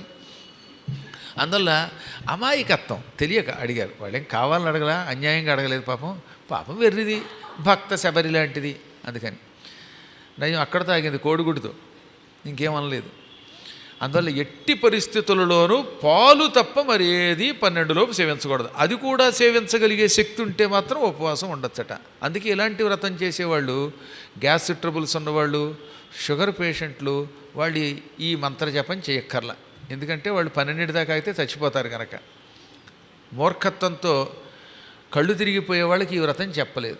శరీరము సహకరిస్తోంది, మేం కాఫీ టీలు తాగకుండా 12 దాకా ఉండగలం, కేవలం పాలతో ఉండగలం, అసలు పాలు తాగకపోయినా 12 దాకా ఉంటే మా శరీరం కొంప ముంచదు అనుకున్నటువంటి వాళ్ళు, అంటే మీలాంటి ఆరోగ్యవంతులు చెయ్యొచ్చు, వాళ్ళకి మాత్రమే నిర్దేశించారు. ఇంకా అలా 12 గంటల దాకా ఉండి అర్ఘ్యమిచ్చి సూర్యభగవానుడు అనుజ్ఞ తీసుకుని భోజనం చేసిన వాళ్ళు ఉన్నారే, ఇంకా ఆ ఫలమును ఎవరూ చెప్పలేరటండి. సూర్యుడు కూడా చెప్పలేనన్నాడు, అంత గొప్ప ఫలితం ఇచ్చే గొప్ప వ్రతం ఇది. ఇటువంటి వాళ్ళ అవకాశం ఉంటే తండులం అంటే బియ్యములను, కూరగాయలను దానం చెయ్యాలి. ఆ తర్వాత బ్రాహ్మణోత్తములకి భోజనం పెట్టగలిగితే మరీ మంచిది. అందుకని ఇమాం అనంత ఫలదాం యః కుర్యాత్ సప్తమీం నరః, ఈ వ్రతము అనంత ఫలదాం అంటే ఏమిటనమాట, ఇంత అంత అని చెప్పడానికి వీలు లేనంత ఫలితం ఇస్తుంది. ఫలితం అంతం లేదు, అనంతం, లెక్కలేనంత అనమాట, ఇన్ఫైనైట్ ఆ ఫలితం. అటువంటి ఫలితం ఇస్తుంది. అటువంటి వ్రతం వల్ల సర్వపాప ప్రశమనీయం, ఈ వ్రత పూజ ఎలాంటిది, అన్ని పాపాలు తొలగిస్తుంది. ధనపుత్ర వివర్ధనీయం, ఈ పూజ ధనమును పెంచుతుంది, సంతాన ప్రాప్తి ఇస్తుంది. ఇప్పటికే సంతానం ఉంటే వాళ్ళను ఉత్తములుగా తీర్చిదిద్దుతుంది. ఇది కేవలం మాఘమాసంలోనే అనలేదండి. మాసి మాసి ద్విజశ్రేష్ఠ వ్రతం కుర్యాత్, ప్రతి మాసమునందు సప్తమి నాడు ఈ వ్రతం చేయొచ్చు. ప్రతి మాసంలో శుక్లపక్ష సప్తం వస్తుందిగా, అప్పుడల్లా ఈ వ్రతము కృత్వార్కతుష్టయే, సూర్యభగవానుడి ప్రీతికి చెయ్యండి, దానివల్ల ఎన్నో శుభములు ఉన్నాయి అన్నారు. సూర్యుడికి అనేకములైన వ్రతములున్నా సప్తమి వ్రతం చాలా ఇష్టం ఆయనకి. ఇంక ఇది కాకుండా సూర్యభగవానుడి నవగ్రహాల్లో మధ్యలో ప్రతిష్ఠించాలని శాస్త్రం. మధ్యలో సూర్యుడున్న నవగ్రహాల చుట్టూ ప్రదక్షిణం చేయటం వల్ల, ఆ సూర్యభగవానుడి యొక్క ధ్యాన శ్లోకాలు చదవడం వల్ల కూడా సూర్యుడు ఆరోగ్యము జ్ఞానము ఇస్తాడు. సూర్యభగవానుడికి సంబంధించిన ధ్యాన శ్లోకాలు చెప్పుకుందాం ఇప్పుడు అన్నాడు ఆయన. అదేమిటట? ఆదిత్యవాసరే శుభ్రే గ్రహాధిపపూజనం ప్రాణాదహత వక్త్రేణ నిస్సార్య మండలేంజసేత్తు. 2 రకాల విధానాలు తెలుసుకోండి. ఒకటి గుడిలో నవగ్రహాలు ఉన్నాయి. నవగ్రహాలు వాళ్ళు ఎలాగో ఆల్రెడీ ప్రతిష్ఠించేసరికి వాళ్ళు ఏం చేస్తారు? సూర్యభగవానుడి మధ్యలో పెడతారు. సరిగ్గా సూర్యుడికి ఎదురుగుండా శుక్రుడు ఉంటాడు. సూర్యభగవానుడికి కుడివైపు దాంట్లోనేమో చంద్రుడు ఉంటాడు. ఇది ఆగ్నేయ కోణంలో. సూర్యభగవానుడి యొక్క భుజానికి పక్కనే కుజుడు ఉంటాడు. సూర్యభగవానుడికి వెనక వైపు ఆయన కుమారుడు శని ఉంటాడు. సూర్యభగవానుడికి ఇటు ఈశాన్యం దిక్కులో ఉత్తరాన్ని చూస్తూ బుధుడు ఉంటాడు. బుధుడి పక్కన బృహస్పతి ఉంటాడు. శనైశ్చరుడి పక్కనేమో కేతు ఉంటాడు అటువైపు. ఇటువైపు కుడివైపు ఏమో కేతువు, ఎడంవైపు రాహువు ఉంటారు. ఈ విధంగా నవగ్రహాలు ఉంటాయి. అందువల్ల ఒక్కసారి ప్రస్తుతానికి నన్నే చూడండి. నేను సూర్యుడిని. సరిగ్గా నాకు ఎదురుగుండా ఈ కెమెరా ఉంది కదా, అదే శుక్రుడు. ఈ ఎడం వైపు ఈశాన్యం వైపు ఏమో బుధుడు. ఇదిగో నాకు సరిగ్గా పక్కనేమో బృహస్పతి ఉంటాడు. ఈ వైపు ఆగ్నేయం వైపు చంద్రుడు ఉంటాడు. సరిగ్గా కుడి భుజం పక్కనే సూర్యభగవానుడికి పక్కన ఎవరుంటారన్నమాట? కుజుడు ఉంటాడు. ఇక సరిగ్గా వెనక వైపున ఆయన కుమారుడు శని ఉంటాడు. ఆ శనికి ఒకవైపు అంటే సూర్యభగవానుడి వైపే చూస్తే మనం ఆయనకి కుడివైపు నైరుతి దిక్కులో అక్కడ రాహు ఉంటాడు. ఇటువైపు కేతుడు ఉంటాడు. ఇది నవగ్రహ మండపం యొక్క నియమాలన్నమాట. అందులో ఉన్నటువంటి సూర్యభగవానుణ్ణి ఇలా స్తోత్రం చేయాలట. ద్విభుజం రక్తపద్మస్థం సుగళం రక్తవాససం సర్వరక్తాభరణం ధ్యాత్వా హస్తాభ్యాం పుష్పం విధృత సంఘ్రాయైశాన్యాం క్షిపేత్. సూర్యభగవానుడిని ధ్యానించేవాళ్ళు ఆయన ఇలా అనుకోవాలట. సూర్యభగవానుడా, నువ్వు ఎర్రని తామర పువ్వులో ఉంటావు, 2 చేతులు కలిగి ఉంటావు, రక్తవర్ణముతో కూడిన వస్త్రం ధరిస్తావు, సర్వరక్తాభరణములతో ఉంటావు. అటువంటి నిన్ను ధ్యానిస్తున్నాను. ఆ సూర్యభగవానుడు ఒక్కొక్కప్పుడు ద్విభుజుడు, ఒక్కొక్కప్పుడు చతుర్భుజుడు కూడా అయి ఉంటాడు. కాబట్టి మరికొంతమంది చతుర్భుజం అని కూడా అంటారు. ఇక్కడ మాత్రం పద్మపురాణంలో మాఘ సప్తమి వంటి సప్తములలో ద్విభుజుడిగా ప్రార్థిస్తే తొందరగా అనుగ్రహిస్తాడని చెప్పారు. ఆదిత్యాయ విద్మహే భాస్కరాయ ధీమహి తన్నో భాను ప్రచోదయాత్. ఈ మంత్రం ఆదివారం చెప్పించమన్నారు. ఇందాకేమన్నాడు? ఆ మంత్రమేమో సప్తమి నాడు అన్నాడు. ఆదివారం వచ్చినప్పుడు, భానువారం వచ్చినప్పుడు సూర్యభగవానుణ్ణి ఈ మంత్రంతో జపిస్తే మరిన్ని శుభాలు కలుగుతాయి. ఏమిటది? ఆదిత్యాయ విద్మహే భాస్కరాయ ధీమహి తన్నో భాను ప్రచోదయాత్. ఈ మంత్రంతో జపం చేసి సూర్యుని పూజించాలి. ఇక మొత్తం సూర్యభగవానుడి చుట్టూనే ఈ మొత్తం గ్రహాలు తిరుగుతాయి. కొన్ని గ్రహాలేమో సక్రమంగా ప్రదక్షిణ మార్గంలో, కొన్ని అప్రదక్షిణ మార్గంలో తిరుగుతూ ఉంటాయి. పూర్వకాలంలో మధ్యదేశంలో అంటే మధ్యప్రదేశ్ అని ఇప్పుడు మనం పిలుస్తున్నాం, అప్పట్లో మధ్యదేశం అనేవారు. ఆ మధ్యదేశంలో భద్రేశ్వరుడని ఒక రాజుగారు ఉన్నాడు. చాలా గొప్ప రాజు అనమాట. మధ్యదేశే స్వరాట్ సమ్రాట్ భద్రేశ్వర ఇతి శ్రుతః తపోభిర్బహుభిః పూతః వ్రతైర్నానావిధైరపి. మధ్యప్రదేశంలో భద్రేశ్వరుడని పేరు కలిగిన ఒక చక్రవర్తి ఉన్నాడు. మహాతపస్యాలి, ఎన్నో పుణ్యకార్యములు చేసినవాడు. పూతః అంటే పవిత్రుడైన, వ్రతాలు చేసినవాడు, దేవతలను నిత్యం పూజించినవాడు, ప్రజలని కన్నబిడ్డల్లా పరిపాలించాడు. ఎంతో మంచివాడైనా కాలాన్ని ఎవడూ దాటలేడనుకోండి. ఆయన పూర్వజన్మ కర్మ వల్ల ఎడమ చెయ్యంతా మచ్చల పాలైపోయి కుష్ఠరోగం వచ్చింది. చిత్రం, కుడి చేతికి రాలేదట ఆ రోగం. కుడి చేతికి కూడా ఎడమ చేతికి మాత్రమే కుష్ఠరోగం వచ్చింది. వేళ్ళు పుళ్ళు పడిపోవడం మొదలెట్టాయి. కొంతమందికి వస్తే కుడి ఎడమ 2 చేతులకి వస్తుంది వేళ్ళకి, కానీ ఈయనకి ఎడమ చేతికి మాత్రమే వచ్చింది. ఆ శ్వేత కుష్ఠరోగాన్ని చూచాడు ఆయన. అది కూడా తెల్ల మచ్చలు అనమాట. కొన్ని ఎర్ర మచ్చలు ఉంటాయి, కొన్ని తెల్ల మచ్చలు ఉంటాయి. మచ్చల్లో కూడా తేడా ఉంటాయి. ఈయన మాత్రం తస్య సవ్యే భవత్ కుష్ఠం కరే శ్వేతమజాయత. ఆయన ఎడమ చేతికి తెల్ల మచ్చలతో కూడిన రోగం వచ్చింది. దానికి వైద్యుల్ని మందు వేయమంటే వాళ్ళు మందులు వేసినా తగ్గట్లేదు మహారాజా, ఈ మందులకు లొంగట్లేదు మీ రోగం అన్నారు. ఇంకా రాజుగారికి బాధ కలిగింది. ఎందుకు వచ్చింది? రోగంతో ఎడమ చేయి సరిగ్గా పనిచేయక ఇతరుల చేత చాకిరీ చేయించుకుంటూ ఈ సింహాసనం మీద కూర్చోకూడదు. పైగా కుష్ఠరోగం అంటే అందరికీ భయమే. నేను సింహాసనం మీద కూర్చున్నప్పుడు రాజుని కాబట్టి ఎదురుగా ఏమనలేకపోయినా బయటికి వెళ్ళాక బాబాయ్ ఈ రోగిష్టాడికి సేవ చేస్తున్నారా, ఈ రోగం మనకంటుకుంటుందేమో అని ప్రజలు అనుకోవచ్చు. పైకి చెప్పినా చెప్పకపోయినా లోపల అయినా తిట్టుకోవచ్చు అని అనిపించి ఒక రోజున సభను ఏర్పాటు చేసి, మంత్రులారా, హితులారా, సామంతులారా, పురోహితులారా, ఇంతకాలం మిమ్మల్ని నేను కన్నబిడ్డల్లాగే చూసుకున్నాను, మీరు కూడా నన్ను ఎంతో ప్రేమగా చూశారు, నా పరిపాలన ఎలా ఉందో నాకు తెలియదు, నేను మాత్రం బాగానే చేశానని అనుకుంటాను, అనుకున్నంత మాత్రం చేత నా పరిపాలన బాగుందని నేను అనలేను, మీరే చెప్పండి నా పరిపాలన ఎలా ఉందో అనగా, మహారాజా మీరు నిజంగా చాలా బాగా చూశారండి అన్నారు. ఇదో నాయనలారా, రాజుగారు కాబట్టి ముఖం మీద ఏమైనా అంటే బాగుండదేమో అని అనుకుని మొగమాటంతో పొగడకండి, సత్యం పలకండి. నేను ఇష్టపడతాను సత్యాన్ని, నేను పొరపాటును కూడా ఏమనుకోననగా సత్యం సత్యం పునఃసత్యం, ఇది సత్యం సత్యం మళ్ళీ సత్యం, నువ్వు అపూర్వ రీతిలో పరిపాలన చేశావు, ధర్మమూర్తివి, మహాత్ముడివి, నీలో తప్పు వెతకడం మహాపాపం అన్నారు వాళ్ళు. ఇంతమంది మహానుభావులు అసత్యం ఎందుకు ఆడతారు అనుకునైనా సరే అయితే నా పరిపాలనలో ఏది లోపం లేదని నేను అనుకోను, కానీ ఎంతో కొంత లోపం ఉన్నా ఎక్కువ భాగం పరిపాలన బాగా చేశాననిపిస్తోంది.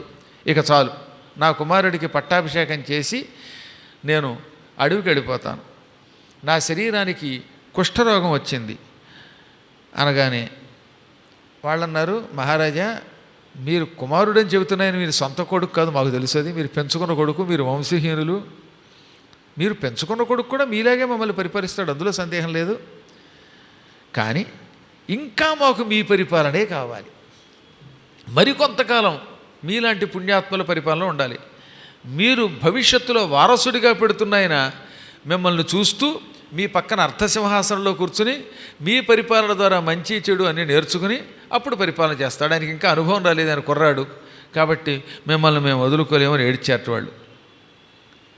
రాజుగారు అన్నాడు, ఎందుకండి పర్వాలేదు, ఎవడున్నా లేకపోయినా పనులు సాగుతాయి, ఒక వ్యక్తి లేకపోతే సృష్టి ఆగిపోతుందా? సృష్టి తనంత తాను సాగుతూ ఉంటుంది, వ్యక్తుల మీద ఆధారపడదు. మీరు చూస్తున్నారు కదండి, నేను ఏమనుకునేవాడిని తెలుసా, మా నాన్నగారు లేకపోతే నేను బతకలేని చచ్చిపోతాను అనుకునేవాడిని. అప్పుడు మా నాన్నగారు అన్నారు, ఉట్టి అబద్ధం రా నాయనా, ఎవరున్నా లేకపోయినా ఆయువు ఉన్నంత వరకు బతకాలి, నేను వయసులో పెద్దవాడిని వెళ్ళిపోతాను, నువ్వు ఉంటావు, నువ్వు పురాణాలు చెబుతావు అంటే మాకు ఎంతో కాలం ఏడుపు వచ్చేది. 2001లో ఆయన వెళ్ళిపోయాక ఇంకా బతికున్నాను కదా 23 ఏళ్ళు, కాబట్టి ఆగదు సృష్టి, మనకు కొద్ది రోజులు బెంగ ఉంటుంది, క్రమక్రమంగా ఆ మహాత్ముడిని తలుచుకుంటాం, మర్చిపోతాం, పూర్వం ఉన్నంత బంధం ఉండదు కదా, కార్యక్రమాలన్నీ చేస్తాం, కానీ సృష్టికి ఒక లక్షణం ఉన్నది, కాలం గడిచే కొద్దీ ఆ ప్రేమలు అలా ఆ దుఃఖం మర్చిపోతాం, దుఃఖాన్ని మరిచిపోయేలా చేసే శక్తి ఒక కాలమునికే ఉన్నది, అదే లేకపోతే ఈ సృష్టిలో ఎవడు బతకలేడండో. మీకు నేను చెప్పేది ఉంది, ఎంతోమంది కొంతమంది వాళ్ళ తండ్రినో తల్లినో కోల్పోయిన వాళ్ళు ఉన్నారు, కొంతమంది భర్తలను కోల్పోయిన వాళ్ళు ఉన్నారు, కొందరు భార్యను కోల్పోయిన వాళ్ళు ఉన్నారు. ఆ కోల్పోవడానికి ముందు ఏమనుకున్నారు వాళ్ళు, మా ఆయన లేకపోతే నేను బతకలేను, మా ఆయన లేకపోతే నేను బతకలేను అంటారు. వాళ్ళు ఆయన లేకపోయినా శుభ్రంగా ఇడ్లీ వేసుకు తింటున్నారు, చపాతీలు వేసుకు తింటున్నారు, పూరీ తింటున్నారు. అలాగే మా ఆవిడ లేకపోతే నేను బతకలేను అన్నవాడు శుభ్రంగా అలాగే బతుకుతున్నాడు. దిక్కుమలాడు కొంతమంది రెండో పెళ్లి కూడా చేసుకున్నారు.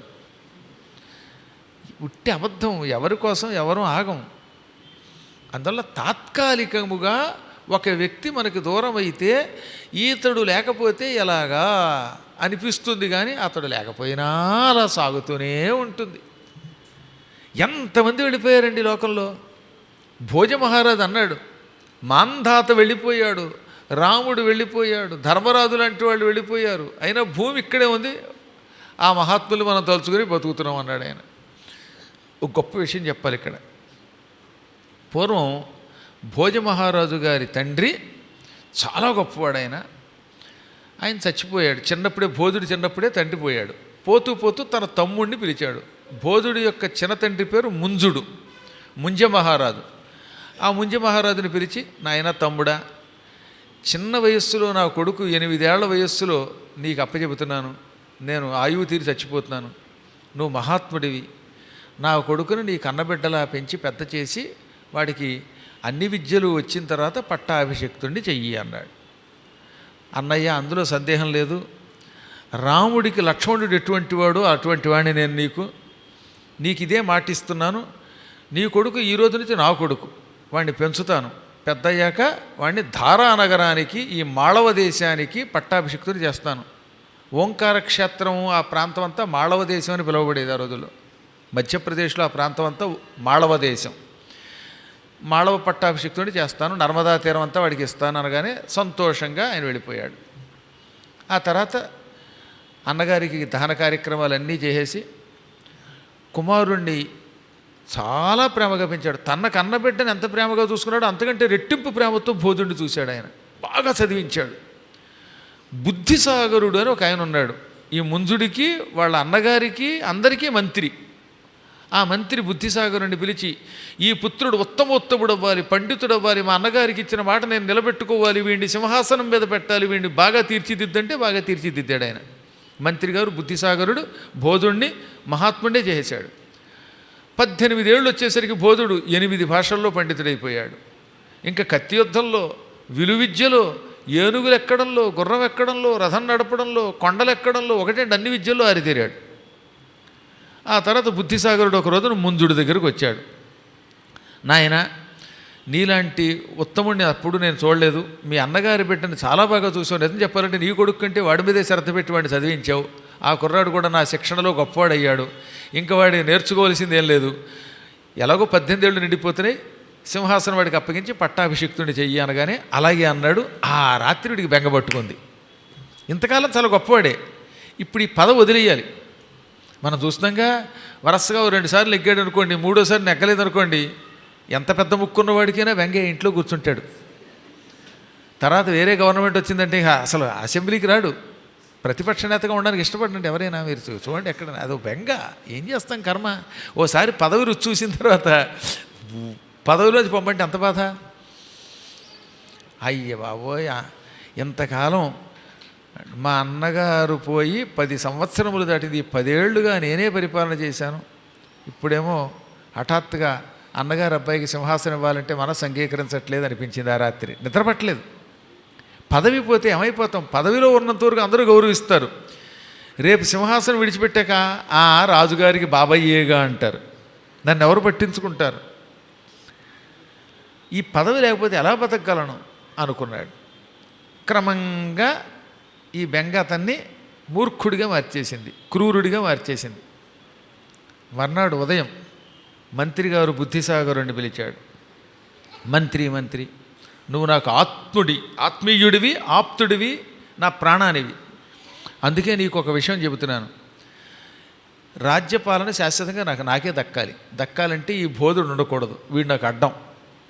ఏం చేస్తావో తెలియదు, వాడిని తీసుకుపోయి రహస్యంగా చంపేసి ఆనవాలుగా వాడి కళ్ళు పట్టుకొచ్చి నాకు అప్పగించు, ఈ పని చేయకపోతే నా మీద ఒట్టు అన్నాడు. మహారాజా, నిజంగానే చెబుతున్నావా లేక నన్ను పరీక్షిస్తున్నావా అన్నాడు బుద్ధిసాగరుడు.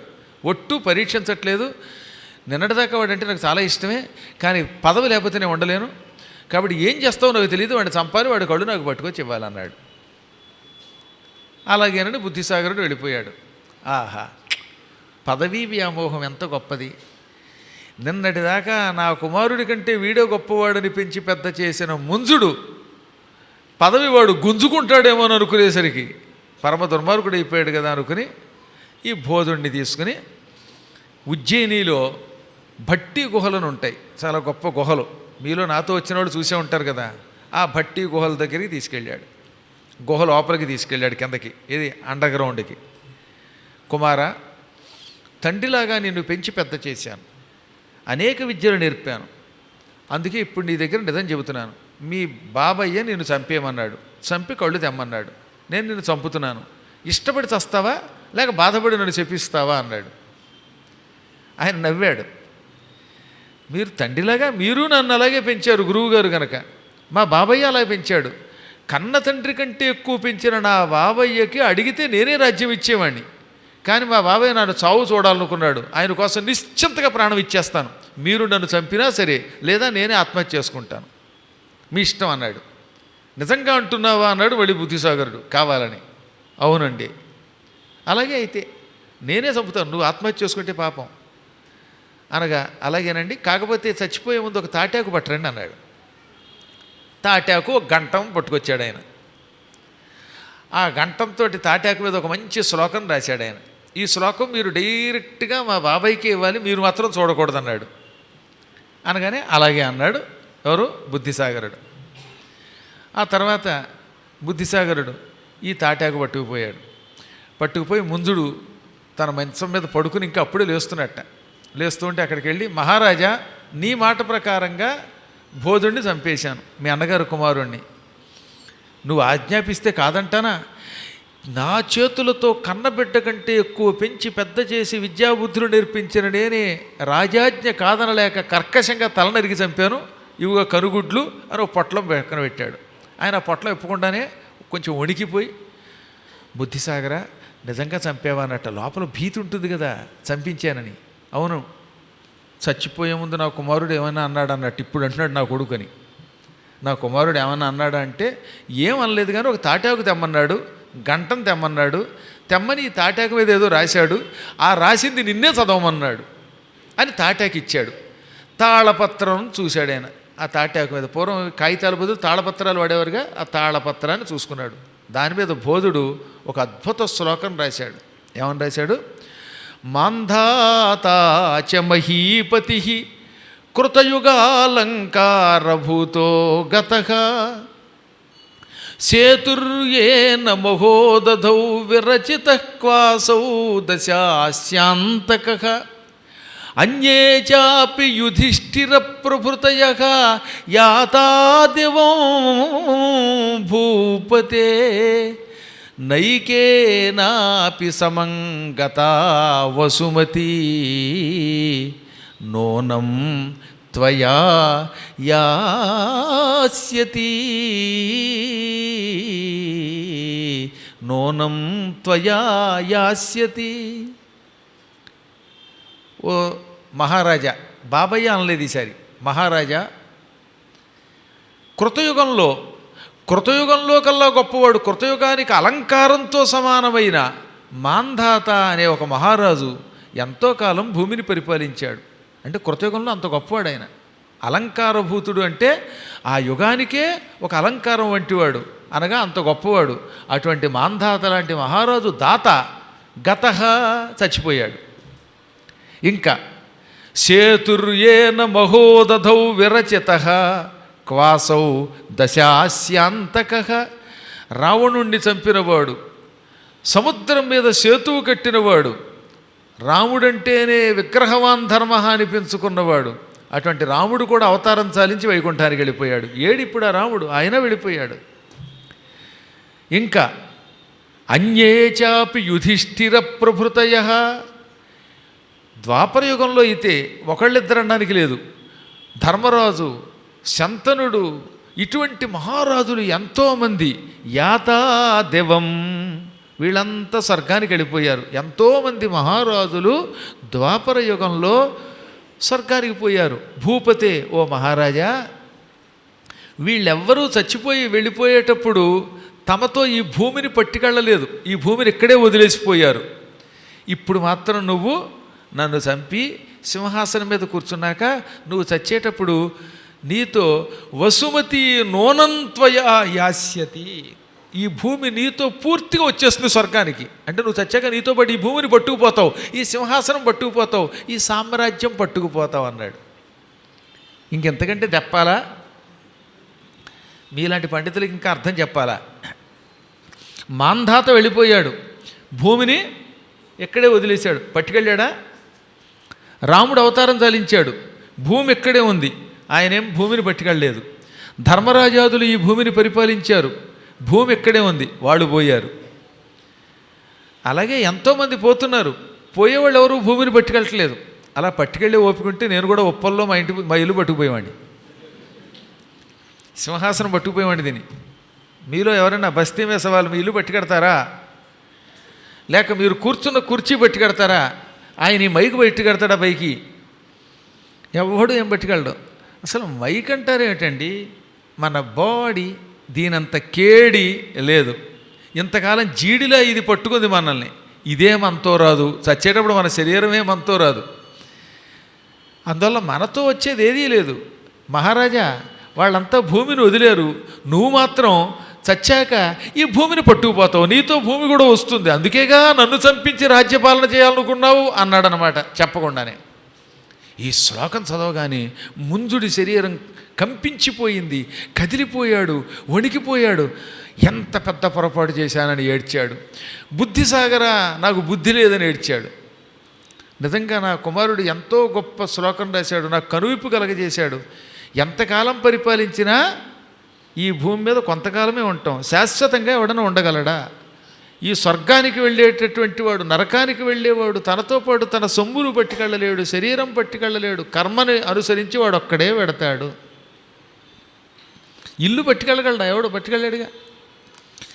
ఇల్లు ఇల్లని ఏవు ఇల్లు నాదని ఏవు నీ ఇల్లు ఎక్కడే చిలుక, ఊరికి ఉత్తరాన సమాధిపురములో కట్టె ఇల్లున్నదే చిలుక, కట్టె ఇల్లున్నదే చిలుక. ఎన్నాళ్ళు బ్రతికినా ఏమి సామ్రాజ్యమే కొన్నాళ్లకో రామచిలుక, కొన్నాళ్లకో రామచిలుక. మోసేరు నలుగురు వెంబడిని 10 మంది, మోసేరు నలుగురు వెంబడిని 10 మంది, నువ్వు కాలిపోయేదాకా కావలుందురుగాని కడకు తొలగొత్తురే చిలుక, వెంట ఎవరు రారు చిలుక. మూన్నాళ్ల ముచ్చటకు మురిసేవు త్రుళ్ళేవు, మూన్నాళ్ల ముచ్చటకు మురిసేవు త్రుళ్ళేవు, ముందు గతి కానవే చిలుక. కర్రలే చుట్టాలు కట్టెలే బంధువులు, కర్రలే చుట్టాలు కట్టెలే బంధువులు, కడకు తొలగొత్తురే చిలుక, వెంట ఎవరు రారు చిలుక, రామచిలుక, రామచిలుక. ఎంత గొప్ప తత్వం అది. ఒరే పిచ్చాడా, నీ జీవాత్మని చిలుకతో పోల్చారా? కొమ్మ మించి చిలుక ఎగిరిపోయినట్టుగా. ఏది త్వరలో ఉంటుంది చిలుక, ఆ త్వరలోంచి గిర్రును ఎగిరిపోతుంది. అలాగే 9 తొర్రలతో కూడిన శరీరంలో ఓ చిలక ఉంది. మన శరీరంలో 9 తొర్రలు ఉన్నాయి, నవరంధ్రాలు, ముక్కులు, కళ్ళు, చెవులు, అక్కడికి 3 రెళ్ళు, 6 కన్నాలు. ఇదో కన్నం, ఇదో కన్నం, ఇదో కన్నం, ఇదో కన్నం, ఇదిగో ఇక్కడో 2 కన్నాలు. ఎన్ని అవి? 6. 7వ కన్నం నోరు, 8వ కన్నం మూత్రద్వారం, 9వ కన్నం మలద్వారం. అవన్నీ ఇప్పుడు చూపిస్తే బాగుండదు. కాబట్టి ఇవి నవరంధ్రాలు. అంటే ఈ నవరంధ్రాలు 9 తొర్రలు, 9 తొర్రలతో ఉన్న దిక్కుమాలిన చెట్టు ఇది, ఈ మనిషి శరీరం. ఈ చెట్టులో ఓ చిలక ఉంది, అదే మన జీవాత్మ, మన ప్రాణం. ఈ చిలక ఎప్పుడు ఎగిరిపోతుందో తెలియదు, తుర్రు. ఆ తర్వాత ఈ తొర్ర జిర్రు అడవికి తీసుకెడతారు, శ్మశానానికి తీసుకెడతారు, తగలబెడతారు. కాబట్టి ఇల్లో ఇల్లో నా ఇల్లో అని ఏడుస్తావు. పాడు సత్రంలోనో, ఏలూరులోనో, సాలూరులోనో, రసాలూరులోనో, ఉప్పల్లోనో, నాగోల్లోనో, అదేదో బంజారా హిల్స్లోనో, జూబిలీ హిల్స్లోనో, కొత్తపేటలోనో, పాతపేటలోనో, రాజుపేటలోనో, కోకాపేటలోనో, నీ ముఖంపేటలోనో, ఎక్కడో చోట ఇల్లో ఇల్లు అని ఏడుస్తావురా. ఆ ఇల్లు ఎక్కడుందిరా? ఆ ఇల్లు ఏనాడో వదిలిపెట్టి వెళ్ళిపోతావు. అది ఇల్లు శాశ్వతం కాదు. ఊరికి ఉత్తరంగా శ్మశానం అని ఒకటి ఉన్నది, సమాధిపురం. అక్కడ ఉంది పెర్మనెంట్ హౌస్. కాబట్టి పెర్మనెంట్ రెసిడెన్స్ అంటే ఏమిటి? ఆధార్ కార్డులో పెర్మనెంట్ అడ్రస్ అంటాడు, ఉట్టి అబద్ధం. అసలు పెర్మనెంట్ అడ్రస్ ఎక్కడుంది? శ్మశానం, కేర్ ఆఫ్ శ్మశానం. ఇప్పుడు మీరు అలా రామంతపురం నుంచి, అది రామాంతపురం, రామంతపూర్ అంటున్నాం, కానీ ఆ అంతఃపురం నుంచి కొంచెం ముందుకు వెడితే రమణ థియేటర్. రమణ థియేటర్ దాటిన తర్వాత అక్కడ ఏముంటుంది? చే రోడ్డు నెంబర్ 6 అక్కడ కనబడుతుంది కదా. ఆ దెబ్బే మనకి మిగిలేదు. ఆ దెబ్బలు చూసారా నాయనలారా? కాబట్టి ఆ సమాధిపురంలోనే శాశ్వతమైన ఇల్లు ఉన్నది. అటువంటి ఇల్లుని చూచి ఈ శరీరాన్ని శాశ్వతం అనుకుని పిచ్చి పిచ్చి పాప పనులు ఎన్నెన్నో చేస్తున్నారు పిచ్చి మానవులు తెలియక. ఎన్నాళ్ళు బతికినా నీ సామ్రాజ్యం ఏమిటి, కొన్నాళ్లే. ఆ తర్వాత నలుగురు మోస్తారు, ఏది మంచి పనులు చేస్తే, లేకపోతే నలుగురు కూడా రారు. ఒక నలుగురు ఉండాల్సిందే మోసేటప్పుడు. అది లేదులేంటి ఇప్పుడు వెంటనే ఒక వాహనం పరిగెత్తుకొస్తుంది, ఆ వాహనంలో పడుకోబెడతారు కింద. ఆ వాహనం తల దగ్గర కాళ్ళు పెట్టుకుని బీడీ కలుస్తూ కొడుకులో బంధువులో ఉంటారు. కర్మ శవాన్ని పడుకోబెడతారు. ఇప్పుడు అదేదో వాహనం వచ్చిందిగా, వైకుంఠ వాహనం, కైలాస వాహనం, భలే వాహనం. ఇంతకాలం చక్కగా ఏసీ కారులో వాడు మారుతి కారులోనో క్రేతా కారులోనో కూర్చున్నాడు. అటువంటిది ఇప్పుడు కాస్త దిక్కుమాలిన వాహనంలో పడుకోబెడతారు. పూర్వం కనీసం మోసేవారు, కర్రలు ఇలా అడ్డంగా కట్టి మధ్యలో కట్టెలు కట్టేవారు. ఆ తర్వాత దీన్ని మోసుకెళ్ళేవారు. శ్మశానంలో కట్టెల మీద పడుకోబెడతారు. ఇప్పుడేమో వాహనంలో పట్టుకుపోతారు, ఎండు కట్టెల మీద పడుకోబెడతారు. అక్కడే నీకు పెర్మనెంట్ పరుపు. ఎక్కడికైనా రాగానే పద్మాకర్ గారు మేము పారాయణకు రావాలంటే మాకు స్పెషల్ రూమ్ కావాలండి, మంచం కావాలండి అంటాడు. ఇంకా అప్పుడేం మంచం ఉన్నది, ఒకటే మంచం. ఆ మంచము అక్కడికి రాదు. ఏది ఇంతకాలం పడుకున్న మంచం, నువ్వు తిన్న కంచము నా కంచం అంటాడు. రోజు ఆ సీటు వదలరండి కొంతమంది పిచ్చాళ్ళు. ఈ సీటు నీతో వస్తుందా, ఈ కంచం వస్తుందా, నీ మంచం వస్తుందా? ఇంత కొంచెం తినేవాడు అక్కడ కొంచెం కాదు, ఇంత పిండం కూడా తినలేవు, కొంచెం కూడా తినలేవు. ఇప్పుడు దాని మీద పడుకోబెడతారు. ఆ తర్వాత ఏం చేస్తారనమాట, నిప్పెడతారు. అంతో ఎంతో పుణ్యం ఉంటే మనకి ఎవడన్నా తగలబెడతాడు, లేకపోతే ఏం లేదు, అనాథ ప్రేత సంస్కారాత్ అన్నట్టు అయిపోతాడు. ఇంత ఇష్టపడిన మన బంధువులు ఒక్కడైనా మనతో పాటు వస్తున్నారండి? ఈ శరీరం తగలబడిపోతూ అంటే తాళి కట్టించుకున్న భార్య, ఏమండో నేను కూడా మీతో వచ్చేస్తాను, నేను ఉండలేనుండి బాబోయ్ అని ఏడుస్తున్నావిడ. ఆవిడ పెడుతుందా? పైగా 12 ఇడ్లీ చేసుకుని చెరో 6 ఇడ్లీ తినేవాళ్ళం, సాంబార్లో ముంచుకుని. రేపటి నుంచి 12 ఇడ్లీ నేను ఒక్కదాన్ని తినాలి కదండి, నా కర్మ కాలిపోయి అంటుంది. అలాగే ఆయన కూడా ఏమేమి నువ్వు లేకపోతే ఎలాగ అంటాడు. ఆయన వెళ్ళాడు కూడా. పిల్లలు అసలు రారు, పోతే పోయాడు బాబు, ఇల్లు ఇచ్చేసాడు మనకి, సంపద ఇచ్చాడు అనుకుంటారు. ఎంతకాలం కర్ర పెత్తనం మనమే చేశాడురా. ఎందుకంటే ఆయన ఉన్నప్పుడు కొంచెం జాగ్రత్తగా ఉండండి అంటే, ఎక్కువ ఖర్చు పెట్టద్దు, కొంచెం లైట్లు ఏర్పండి, స్విచ్చులు జాగ్రత్త, మీ ఇష్టం వచ్చిన డబ్బులు తగలేయకండి అంటారు. అందుకని ఒక్కోసారి మండిపోతూ ఉంటుంది. అందులో కొంచెం జాగ్రత్తగా ఉండవన్న మామగారు అంటే అల్లుడికి మరీ మంట వస్తుంది. వీడు ఎప్పుడు పోతాడా, పెత్తనం వస్తుందని ఎదురు చూస్తారు. వీడు పోగానే ఆనందం కలుగుతుంది. ఇంకా అక్కడి నుంచి ఎవ్వడు మనతో కూడా రాడు. ఏ ఒక్కడు ఈ ప్రపంచంలో మనతో వచ్చేవాడు ఎవడూ లేడు. ఉట్టి అబద్ధం, అసత్యం. కర్మానుగో గచ్చతి జీవయేక.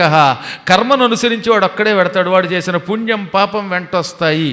కాబట్టి ఇవన్నీ వస్తాయనే భ్రమలో పడి ఎన్ని పాపాలు చేస్తున్నారు. అందుకని చివరికి ఎవరూ రారనే విషయాన్ని ఈ శ్లోకం ద్వారా బోధుడు రాయగానే ఏడ్చేసాడు ఆయన. నేను చేసిన పాపానికి ప్రాయశ్చిత్తం ఒకటే, కత్తి తీసుకురా, నా తల నరికి, లేదా నేనే నరుక్కు చచ్చిపోతాను, నాకొద్దు సామ్రాజ్యం అన్నాడు ఇప్పుడు వాడు పశ్చాత్తాపంతో. అప్పుడు బుద్ధిసాగరుడు, నీకు నిజంగా బుద్ధి లేదు, నిన్నటిదాకానేమో ప్రేమగా పెంచావు, ఆ తర్వాత సింహాసనం కోసం వాడిని చంపమన్నావు, చంపకపోతే నా మీద ఒట్టన్నావు, ఇప్పుడు వాడు చచ్చాడు కాబట్టి నేను చస్తాను, ఇప్పుడు చంపకపోతే మళ్ళీ ఒట్టంటావు. ఏంట్రా ఈ పిచ్చ? నిజంగా నీ కుమారుడి మీద అంత ప్రేమ పుట్టుకొచ్చిందా, లేక చచ్చిపోయాడు కాబట్టి కళ్ళబొల్లిగా ఏడుస్తున్నావా అని అడిగితే, కళ్ళబొల్లి కాదు, పంచభూతాల మీద ఒట్టు, నా ఇష్టదేవతల మీద ఒట్టు, నేను నిజంగానే ఆ కుమారుడిని చంపినందుకు ప్రాయశ్చిత్తంగా చచ్చిపోదాం అనుకుంటున్నాను, చిచ్చి నాకు విరక్తి కలిగింది అనగానే, ఒకవేళ నీ కొడుకుని నేను బతికించి తీసుకొస్తే వాడికి పట్టాభిషేకం చేస్తావా, మళ్ళీ చంపేయమంటావా అంటే, ఈ ప్రపంచంలో అదే జరగాలి కానీ నేను వెంటనే వాడికి పట్టాభిషేకం చేసి హాయిగా ఉజ్జయిని మహాకాళేశ్వరుడి సేవలో నా జీవితం గడుపుతానన్నాడు. అనగానే వెంటనే బుద్ధిసాగరుడు, నీకు బుద్ధి లేకపోతే నాకు లేదా? ఆ కుమారుడిని ఎలా చంపుతాను? వాణ్ణి పరీక్షించాను, నిన్ను పరీక్షించాను, వాడిని ఏం చంపలేదు, రహస్యంగా అక్కడ పెట్టాను, నీ దగ్గరికి పట్టుకొచ్చిన కళ్ళు కృత్రిమంగా మైనంతో తయారు చేసిన కళ్ళురా అని బోధుడిని తీసుకొచ్చేశాడు. అప్పుడు ఆయన ఆనందపడి బోధుడికి పట్టాభిషేకం చేసి అన్నమాట ప్రకారం బతికినంతకాలం ఉజ్జయిని మహాకాళేశ్వరుడు పూజ చేసుకున్నాడు. బోధుడు తన చరిత్రని మహానుభావులైనటువంటి కవుల ద్వారా రాయించాడు. అది భోజ చరిత్ర. దాంట్లో కొంత కథని భోజరాజీయం అనే పేరుతో అనంతుడు రాశాడు. అందులో బోధుడి యొక్క చరిత్ర కొంతవరకు ఉంటుంది. మనకి సంస్కృతంలో భోజ చరిత్ర ఉంటుంది, అద్భుతమైన చరిత్ర అది. కాబట్టి అందులో ఈ కథ తెలుస్తోంది. ఈ శ్లోకం నాకు చాలా ఇష్టం అన్నమాట. మాంధాతాచ మహీపతి కృతయుగాలంకారభూతో గత సేతుర్యేన మహోదధౌ విరచిత క్వాసౌ దశాస్యాంతక అన్యే చాపి యుధిష్ఠిర ప్రభృతయ యాతా దివం భూపతే నైకేనాపి సమంగత వసుమతి నూనంత్వయా యాస్యతి. ఇందాక రాగంతో చదివాను, ఇప్పుడు నీ రాగంతో చదివాను, అంటే రాగం లేకుండా చదివాను. అంత గొప్ప శ్లోకం ఇది. కాబట్టి ఎంత గొప్పవాడైనా ఏదో నాటికి పోక తప్పదు, పోయాక బాధని దిగమింగుకుంటాం. కాబట్టి ఇప్పుడు నేను ఈ రాజ్యపాలన విడిచిపెట్టి వెళ్ళిపోతే అయ్యో మా రాజుగారు వెళ్ళిపోయారని 2-3 రోజులు అనుకుంటారు తప్ప ఆ తర్వాత మర్చిపోతారు. నా కుమారుడికి పట్టాభిషేకం చేయండి, వాడు నా పెంపకం కొడుకు, కుష్ఠరోగంతో నేను పరిపాలన చెయ్యలేను, నేను వెళ్ళిపోతాను, నా మీద మీకు ఎంతైనా ప్రేమ ఉండొచ్చు, కానీ ఏదో ఒకనాటికి రాజ్యం విడిచి వెళ్ళి పెట్టక తప్పదో అన్నాడు. ఎవరు? ఈ భద్రేశ్వరుడు. అది మర్చిపోకూడదు ఈ గందరగోళంలో. అందుకని భద్రేశ్వరుడు ఏమన్నాడు, ఎడమ చేతికి కుష్ఠరోగం వచ్చింది, ఇక నేను పరిపాలన చేయలేను, నా మీద అందరికీ జుగుప్స కలుగుతుంది, ఎన్నాళ్ళు బతికినా వెళ్ళక తప్పదు అనగానే మొత్తం బ్రాహ్మణోత్తములు పండితులు అందరూ వచ్చేశారు. మహారాజా, ఎప్పటికైనా వెళ్ళడం తప్పదని మాకు తెలుసు, ఎవరైనా ఎప్పుడైనా చావక తప్పదని తెలుసు, కానీ ప్రస్తుతం మీ అవసరం ఇంకా మాకున్నది, ఆ కుర్రవాడికి మీ అవసరం ఉన్నది. పరిత్యక్తే త్వయా రాష్ట్రే ధర్మశీలేన ధీమత నష్టం జగదిదం రాజన్ తస్మాన్నో వక్తుమర్హసి. నువ్వు ఈ రాజ్యాన్ని విడిచిపెడితే సరి అయిన అవగాహన లేని నీ కుమారుడి వల్ల, మాలాంటి వాళ్ళ వల్ల ధర్మం నాశనం అయిపోతుంది. మహారాజు ధర్మాత్ముడు హఠాత్తుగా రాజ్యం విడిచిపెడితే అధర్మం ప్రబలిపోతుంది, దానితో మొత్తం రాజ్యం నష్టమైపోతుంది, ప్రజలు నశించిపోతారు. దీనికి ఒక ప్రతీకారం చెయ్యాలి. అంటే రోగం వచ్చినప్పుడు ఆ రోగం తొలగించుకోవడానికి ప్రయత్నం చేయాలి తప్ప హఠాత్తుగా వెళ్ళిపోకూడదు. ఎప్పుడైనా అవతల వాళ్ళకి పెత్తనం ఇచ్చేటప్పుడు బాగా నేర్పాలండి, ట్రైనింగ్ ఇవ్వాలి. ఇప్పుడు కొత్త అర్చకుడిని పెట్టాం, ఆ కొత్తవాడికి వివరాలు చెప్పి బాగా ఒక ఏడాది ట్రైనింగ్ ఇచ్చాక వదిలేయాలి, కానీ ముందే రాగానే నువ్వే చేసేటి వాడికి ఏం తెలుస్తుంది? దాని ప్రక్రియ తెలియాలి కదా, ఓ పద్ధతి ఉంటుంది కదా. అందువల్ల అన్నిటికీ ట్రైనింగ్ అవసరం. అలాగే నీవు కూడా మరికొంతకాలం పరిపాలించి మాకు ఉత్తర అధికారికి ఒక శిక్షణ ఇచ్చి అప్పుడు నువ్వు అడవికి వెళ్ళు అనగానే, సరే మీ మాట కాదన్ను, ఇప్పుడు నా రోగమునకు ప్రతీకారం ఏమిటి అంటే ఈ రోగం తగ్గడానికి మార్గం ఏమిటి అన్నాడు. అప్పుడు ఏమన్నారు వాళ్ళు, మేము వేదములు చదువుకున్న వాళ్ళం, ఆ వేదములలో ఒక అద్భుతమైన ప్రక్రియ ఉన్నది, అదే సూర్యోపాసన. భయంకరమైన రోగములకు ప్రక్రియ, ప్రతీకారం, విరుగుడు సూర్యోపాసన. సోరం మంత్రై మహాదేవం యత్నాదారయత ప్రభో యత్న ఆదారాధ్య ప్రభో. ప్రభు నీవు సూర్యుడిని ఉపాసించు అని ఇందాక చెప్పినట్టుగా సూర్యభగవానుడిని విడిచిపెట్టకుండా ఉపాసించు. అంటే సాధారణంగా చిన్న చిన్న కోరికలకైతే సప్తమి చాలు, నువ్వు ఒక ఏడాది పాటు సూర్యోపాసన చెయ్యి. ఈ ఏడాది ప్రతిదినము సూర్యోదయానికి ముందులే స్నానం చెయ్యి, ఎర్రని పువ్వులు నీళ్లతో సూర్యుడికి అర్ఘ్యమియ్యి, గాయత్రి మంత్రానుష్ఠానం చెయ్యి, ఇందాక చెప్పిన భాస్కరాయ విద్మహే అనే మంత్ర జపం చెయ్యి.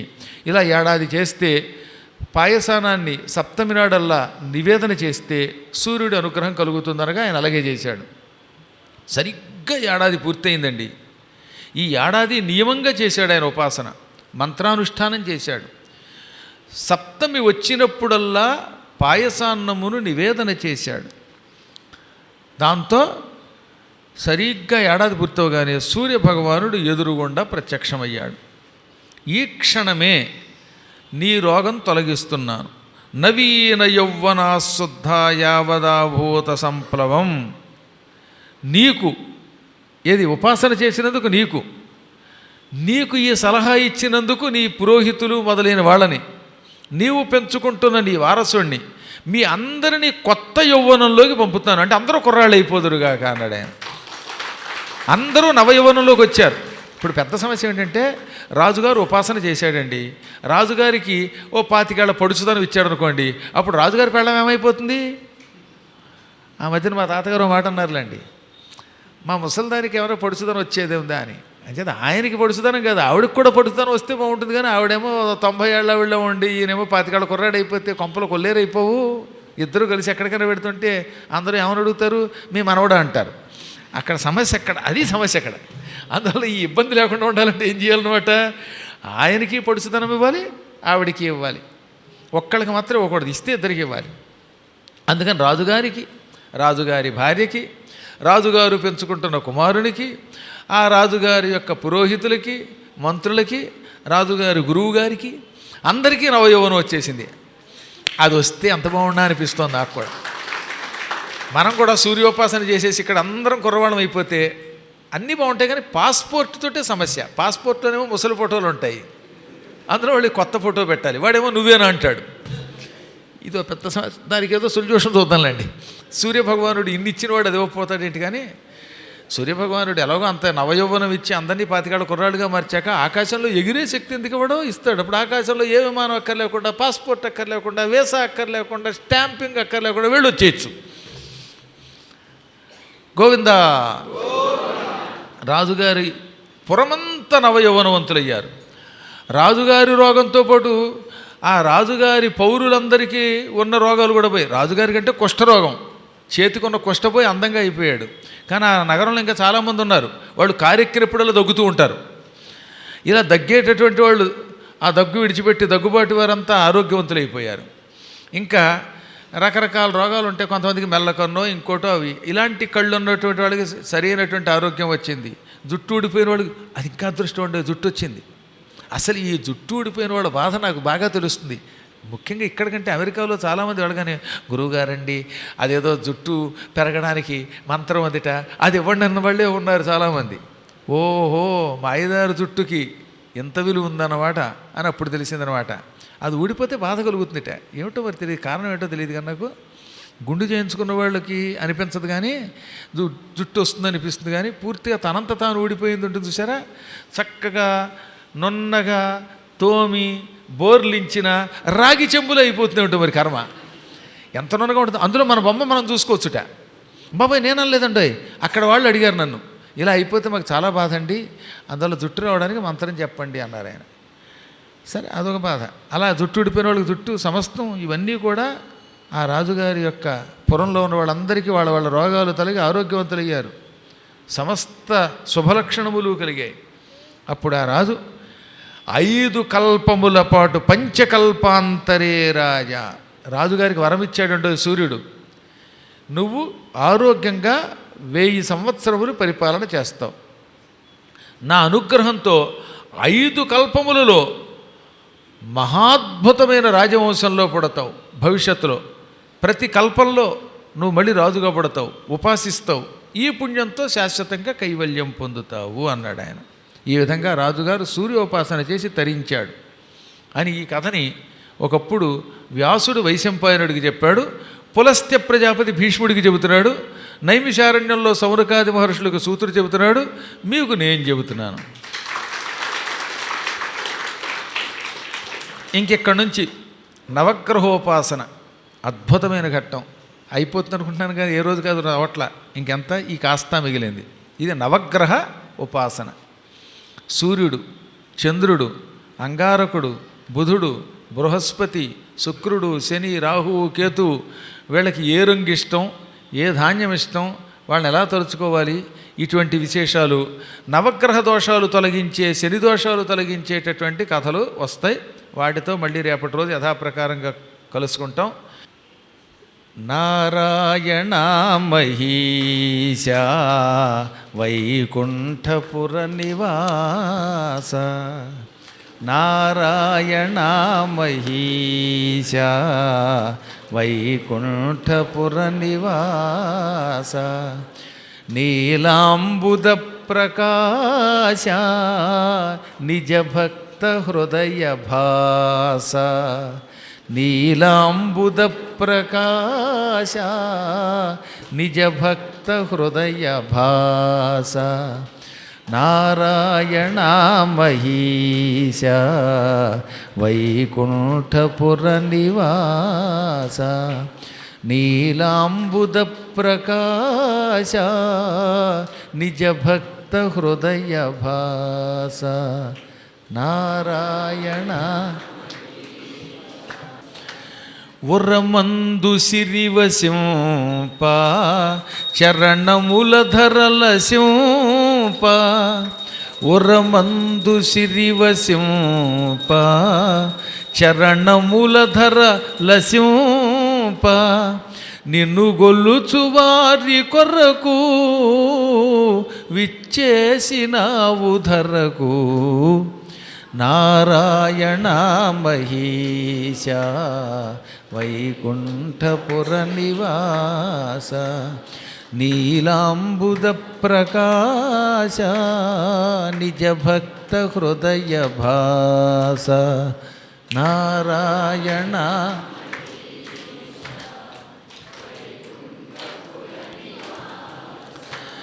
పద్మాకరగ్రహీత ధోత ప్రపంచభూత.